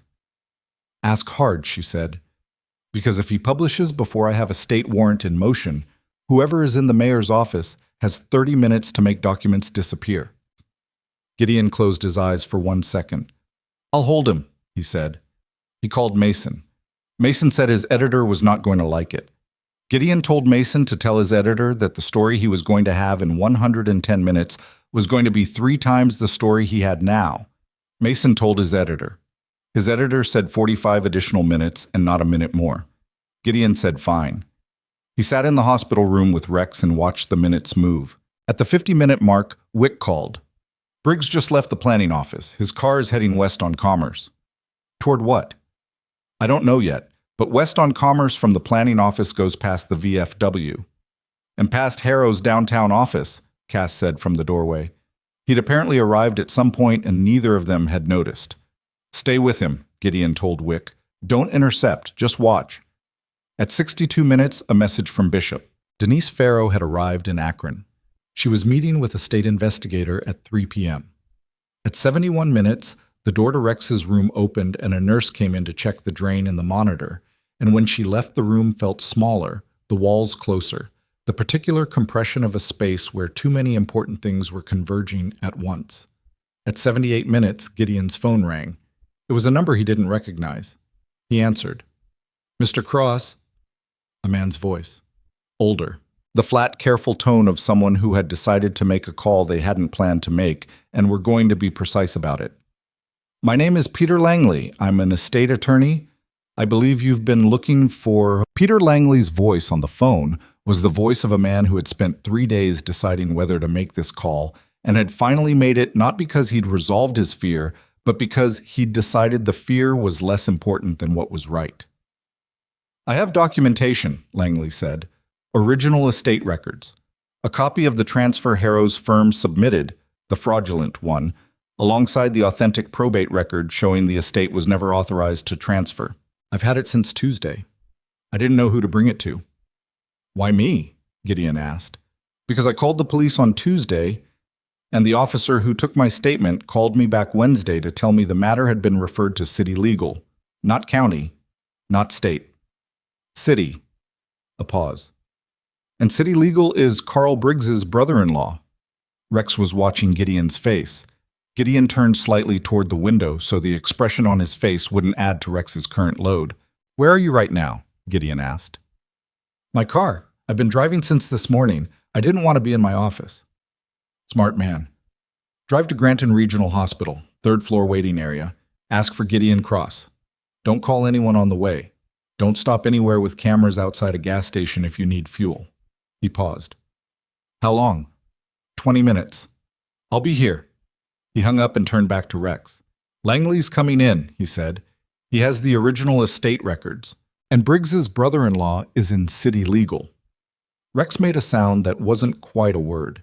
He pressed the back of his head against the pillow and looked at the ceiling with the expression of a man doing the math on how deep a thing goes and not enjoying the sum.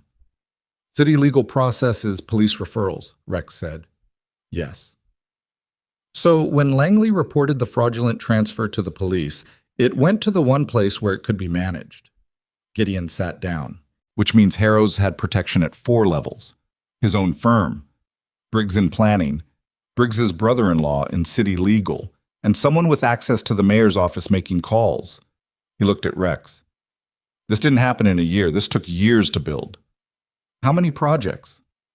We don't know yet. Rex was quiet for a long moment. Call Linda Marsh, he said. Tell her about City Legal. Gideon called her.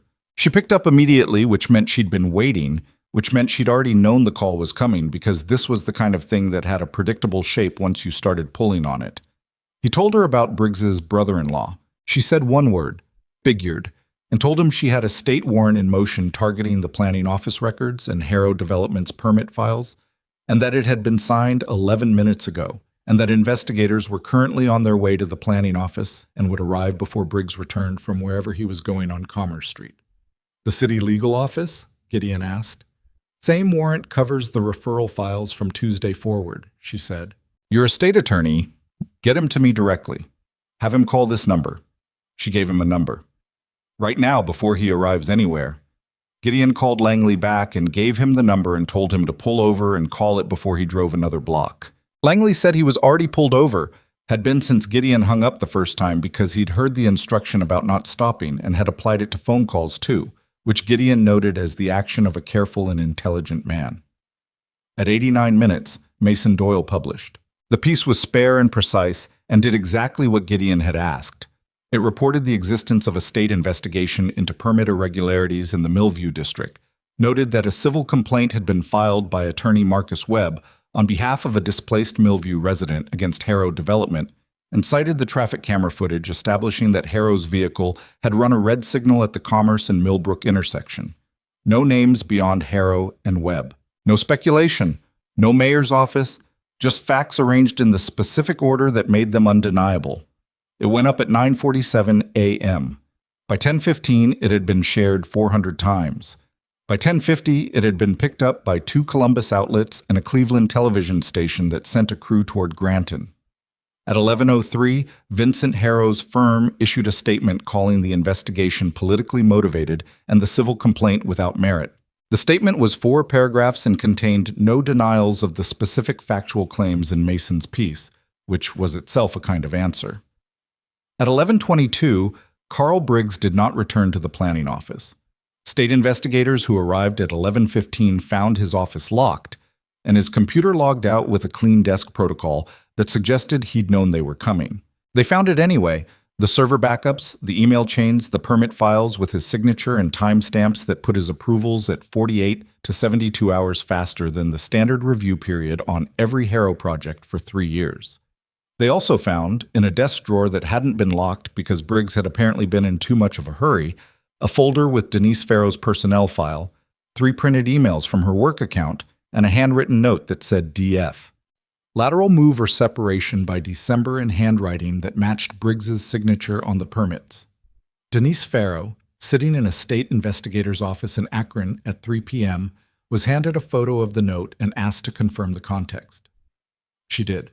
She did it for 2 hours and 40 minutes, and she didn't stop until she'd given them everything she had, which was more than enough, which was the kind of testimony that changes the shape of legal proceedings the way a river changes the shape of a valley, slowly, from the outside, looking permanent. Peter Langley arrived at the hospital at 11:40. He was a small man, 63, with a cardigan and a leather document bag, and the look of someone who had aged 10 years in the last 4 days. He sat in the waiting room across from Gideon and put the document bag on his knees and held it with both hands. The transfer was submitted under my firm's name, he said. Someone duplicated our letterhead, our filing number. My associate's signature, not mine, my associate's, a young woman who has been with us for 2 years and had nothing to do with this. He looked at Gideon. When the state investigators clear her, I want to know. I want to be the one to tell her. I'll make sure you're in the loop, Gideon said. Langley nodded. He looked at the document bag. I've been an estate attorney for 31 years, he said. I've never had someone use my firm to commit fraud. I've never had a police referral routed to someone with a conflict. He stopped. I didn't know Granton worked like this. It didn't always, Gideon said. Or if it did, it wasn't this organized. Langley handed over the document bag. Original estate records, authenticated probate filings, the fraudulent transfer with the duplicated letterhead beside the genuine document for comparison. Clean, irrefutable. The kind of documentation that doesn't need context because the context is visible inside it. Gideon took it to the nurse's station and asked to use their scanner, which the charge nurse Darla permitted with the expression of someone who had stopped asking questions about what was happening on her floor this week. He scanned everything and sent it to Linda Marsh and Marcus Webb simultaneously. Webb called back in 8 minutes.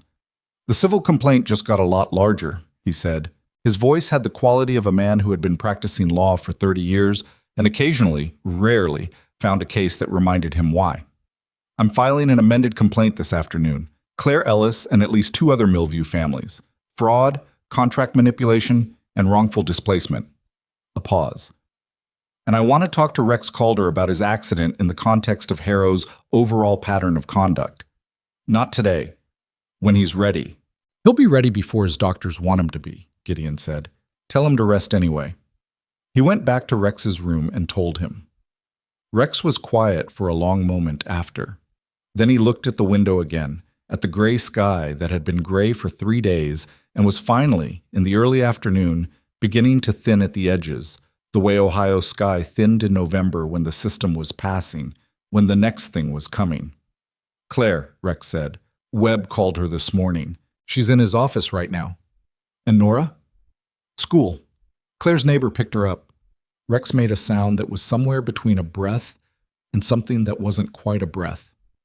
Good, he said. That's good. Rex? I know I need to rest. I wasn't going to say that. Rex looked at him. I was going to say you did the right thing, Gideon said. Pressing that beacon, that first night, you did the right thing. Rex was quiet. I almost didn't, Rex said. I was lying there thinking, they've got their own stuff. It's a Friday. He stopped. I almost didn't press it. But you did? Yeah. He looked at his hand on the mattress. Yeah. The afternoon moved. Gideon went to the garage. Cass was there, and Wick, and 3 others, and the garage had the feeling of a space that had been through something and was settling back into its ordinary function without quite forgetting what it had held. Coffee was made. A job that had been sitting untouched since Tuesday was finally being attended to. The sound of tools and the smell of oil returning to the space that had been full of laptops and strategy and the particular urgency of men working against a clock. At 4:17 p.m., Vincent Harrow's attorney issued a second statement. This one was longer and said less. The absence of denials had become a kind of presence. At 5:50, Harrow himself was interviewed by state investigators at his office on Commerce Street. The interview lasted 40 minutes. He arrived with 2 lawyers and left with both of them looking like men who had gone into a room expecting one thing and found another. Carl Briggs had not been located by end of business. His car was found at 6:12 at the Greyhound Terminal on Route 9, which told the investigators everything they needed to know about the state of his decision-making, and which added a charge to the developing case that hadn't been there before. Gideon heard about the car from Linda Marsh, who called at 6:20 with the flat, efficient tone of someone summarizing a long day. Briggs ran, she said. I know. We'll find him. People who run to Greyhound terminals usually haven't thought past the terminal. She paused. The warrant on the mayor's office contact, I can't share details yet, but I will tell you that the individual involved submitted a resignation letter at 4:40 this afternoon. Before or after Harrow's interview? During, she said. Gideon stood in the garage with the phone in his hand and the smell of coffee and motor oil around him and the sound of Wick explaining something to Cass about the amended complaint in the background. Thank you, he said to Linda Marsh, for moving fast. Thank you for the documentation, she said. The text alone would have taken us months to find. You gave me a map. A pause. The families. The 12 displaced from Millview. Webb will handle the civil side, but the state is going to look at the pattern too. It may take time. They've already waited a year, Gideon said. I know. I'm sorry about that. She hung up. 3 weeks later, on a Tuesday morning in December that was cold and clear and carried the particular brightness of a day that had decided to make an effort, Rex Calder walked out of Granton Regional Hospital on a cane. He walked slowly. The hip was repaired but unfinished in the way of repaired things. Functional, present, requiring acknowledgement. Each step was a small negotiation. He'd stopped resenting it around day 12 and started treating it as information, which was the thing he did with most things that hurt. Gideon was in the parking lot. So was Cass, and Bishop, and Trace, and Decker, and 8 other brothers. Nobody had organized it. They had simply arrived. Rex looked at them across the parking lot and made no observable expression, and then walked toward them with the cane and the particular gait of a man who had decided he was going to look like he was walking fine, even if walking fine was going to require some time yet. "You look terrible," Cass said. "Thank you," Rex said. "The bike's done," Bishop said. "What we could salvage, we did. The rest is new. It's at the garage." Rex looked at him. "We documented everything we replaced," Bishop said, understanding the look. "It's still your bike." Rex nodded, once, slowly. "Thank you." He didn't say anything else about it.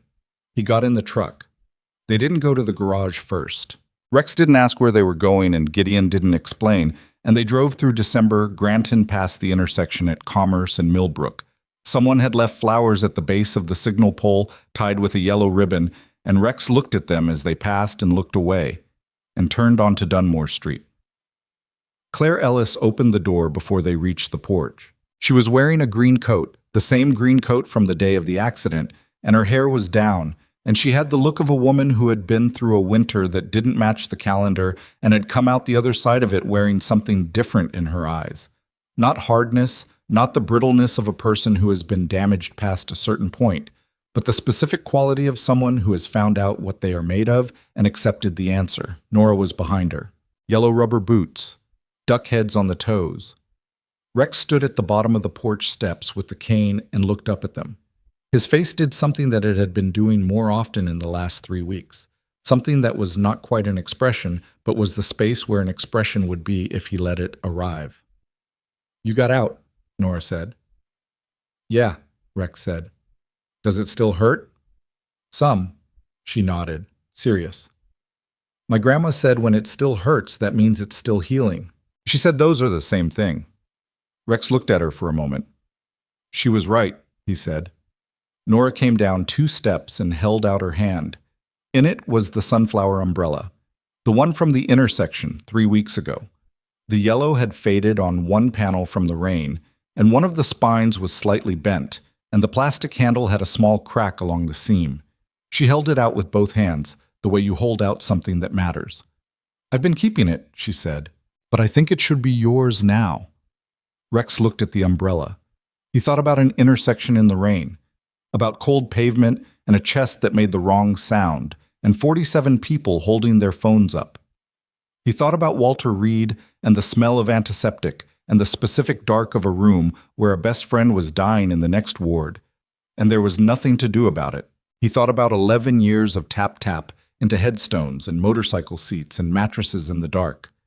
"I see you. I'm still here," for people who could no longer hear it. He reached out and took the umbrella with his right hand. His left was on the cane. He held it for a moment, felt the weight of it, which was almost nothing, and also was not nothing at all. "Your grandma," he said to Nora. "Tell me about her." Nora's face opened in the way children's faces open when they're given an invitation they weren't expecting. "She made the best soup," she said. "And she said kindness should never wait for permission. And she said people who seem scary are mostly just scared." Rex looked at her. "She sounds like someone worth knowing." "She was," Nora said. "She would have liked you." Something happened in Rex Calder's face that had not happened in 11 years. It happened quickly and he didn't stop it, and he didn't look away. He let it be there for the full second that it needed to exist, and then he drew a breath and it was past. "I would have liked her too," he said. Claire put her hand on Nora's shoulder. She looked at Rex with the direct, unadorned look of a woman who had learned to use words precisely and knew when they weren't necessary. "Come inside," she said. "I made coffee." The kitchen was warm. There was coffee and there was something on the stove that smelled like soup, actual soup, the from-scratch kind that takes most of a day and fills a house with a specific warmth that is not just temperature. Trace and Gideon came inside. The others stayed on the porch and in the yard in the particular way of men who understood that some rooms were for specific people and proximity was enough. They sat at the kitchen table. Rex, Gideon, Trace, Claire, Nora, and drank coffee, while outside the December light went amber and long across Dunmore Street. Claire told them about Webb's amended complaint, about the two other families who had joined it, both women who had signed the same boilerplate contracts with the same gaps, both of whom had given statements that corroborated and extended the pattern, about the planning office, now under state oversight pending a structural review, about the house, the original rental that Harrow's contract had taken from her, which was not coming back, could not come back, but whose wrongful displacement was now documented and compensable in ways that Webb said were clear. "It's not the same as the house," Claire said. "Not bitter, just accurate." "No," Gideon said, "but it's something." She looked at her coffee. "Marcus Webb called it justice. I told him I thought justice and restoration were different words, and he agreed." She paused. "He said what we had was closer to restoration, that the justice part takes longer." "He's right," Trace said. Nora was drawing something at the corner of the table, a Harley, Rex saw, surprisingly recognizable for a 7-year-old, with a figure on it that had a cane. "That's you," Nora said without looking up, catching him looking. "I can tell," Rex said. "The umbrella's on the front," she said, pointing. "I'm going to put it there in real life too, when you're better, so people can see it when you ride." Rex looked at the drawing, at the small, careful figure with the cane, at the yellow circle at the front of the bike that was the umbrella, slightly lopsided, with petal lines radiating out in the specific earnest way of children who draw what they mean rather than what they see. "Yeah," he said, "we'll do that." 3 months after that December morning, in a courtroom on the 4th floor of the Granton Municipal Building, the civil case against Harrow Development concluded with a settlement that Webb publicly described as significant and that the two other families' attorneys described in terms that made the local news for 2 days. Vincent Harrow was facing separate criminal charges related to the forged property transfer and the suppression of accident evidence. His lawyers had been filing continuances for 6 weeks. The process was slow, as processes were, and full of moments where the outcome seemed less certain than the evidence warranted, because that was also how processes worked. Carl Briggs was found in Pittsburgh 11 days after he ran. He was cooperative, which meant he was scared, which meant he was useful, which meant the state's case against him was being built with material that Briggs himself was providing in the specific transactional way of men who have run out of other options. The mayor's office contact, a deputy chief of staff named Vance Hawley, who had resigned the afternoon of Harrow's interview, was indicted on 1 count of interference with a municipal investigation. His lawyer was filing continuances too. The planning office completed its structural review and recommended 3 procedural changes that made the kind of expedited approval Briggs had been running structurally impossible without multiple independent sign-offs. The recommendation was adopted. It was not dramatic.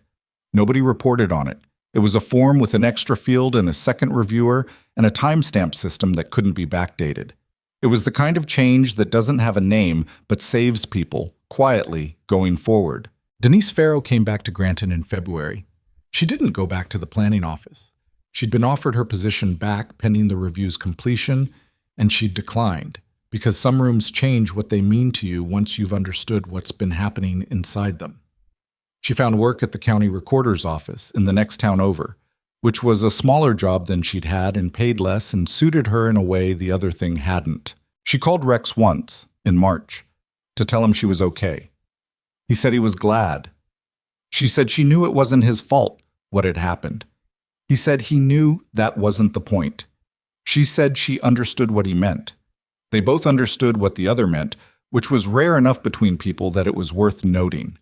The Iron Saints became something in Granton that they had not quite been before. Not different in kind. They had always been what they were. But different in visibility, in the specific way that visibility changes when a community decides it has seen something real about a person or a group and adjusts accordingly. The garage on Harlan Avenue was busy. There were 2 new jobs a week from people who had previously taken their vehicles elsewhere. Not out of distrust exactly, but out of the unexamined assumption that some doors were not for them. Now they came in and Rex's front desk mechanic, a 24-year-old named Priya, who kept the books and remembered every customer's name and vehicle history, made them coffee and took down their information, and the work was done correctly and at fair price. That was all. That was enough. Rex didn't think about the intersection every day. He thought about it most days, which was different. He thought about it in the specific non-linear way of things that change you. Not as a sequence of events, but as a before and an after, with a dividing line somewhere in the space between cold pavement and a pair of yellow boots stepping carefully through broken glass. He thought about Danny Park most days, too. He always had. The thinking about Danny and the thinking about the intersection had become adjacent in his mind without quite merging, 2 separate weights that had learned to share the same shelf. He was better at sleeping. Not good at it. Better. On a Thursday in April, the first warm Thursday Granton had produced in 6 months, Rex took the Road King out for the first real ride since November. The hip was cleared. The lung had been cleared in January. He'd ridden short distances, to the garage, across town, cautious and deliberate, but this was the first time he opened it up, the first time he let the bike do what it was built to do on a long, straight stretch of county road outside town, with the fields going green on both sides, and the sky doing what Ohio sky did in April, which was everything, all of it, blue and cloud and moving light. The sunflower umbrella was fastened to the handlebars. Nora had done it herself, with a clip that Bishop had welded specifically to the handlebar mount. A small custom bracket, clean work, barely visible unless you knew it was there. The umbrella sat low on the left side, angled back, so it didn't catch the wind badly. One of the petals had faded almost to white. The bent spine held. Rex rode for an hour. Through Granton, out the county road, back through the east side of town past the cemetery on Millbrook Road, which he did not stop at today. Today, he just passed it and kept riding, because that was also something you could do with a grave. You could just drive past it and let it be there and be glad it was there, and keep moving. He stopped at a diner on the east side, a place called Harriet's that had booths with red vinyl and coffee, that was the kind of coffee that didn't pretend to be anything. He sat at the counter, and a woman named Bonnie, who had worked there for 22 years and had the specific warmth of someone who fed people for a living and meant it, poured him a cup without asking and said, "That's a nice umbrella on your bike." Rex looked out the window at the Road King in the lot, at the yellow and white of the umbrella catching the April sun. "Kid gave it to me," he said. Bonnie nodded. "Looks like it means something." "Yeah," Rex said. "It does." He drank the coffee slowly. Through the diner window, the light was the light of a town deciding, again, what it was going to be. Not different from what it had been, but paying more attention. The way you paid attention after something had happened, after the shape of things had been made temporarily clear by the event of it. The attention didn't always last. Rex knew that. He'd seen enough of the world to know that clarity was perishable, and that the work was in sustaining it after the emergency that had produced it was over. But right now, in this particular April morning, the attention was there. He left a tip that was more than the coffee cost and walked back out to the bike. He stood beside it for a moment with his hand on the handlebar, his thumb resting beside the umbrella bracket without quite touching it. He tapped twice. "I see you." Then he put on his helmet and started the engine, and the Road King came to life beneath him with the sound that had meant something to him for 15 years. Not a symbol, not a statement, just the sound of a machine that was built correctly, doing what it was built to do, which was move through the world and keep moving. He pulled out of Harriet's lot and turned west on Route 9 toward Granton and the garage and whatever the Thursday had left to offer. The sunflower umbrella caught the wind at 40 miles an hour and swayed once gently on its bracket. It held. This is a work of fiction created entirely for artistic and entertainment purposes. All characters, organizations, and events depicted are wholly imaginary.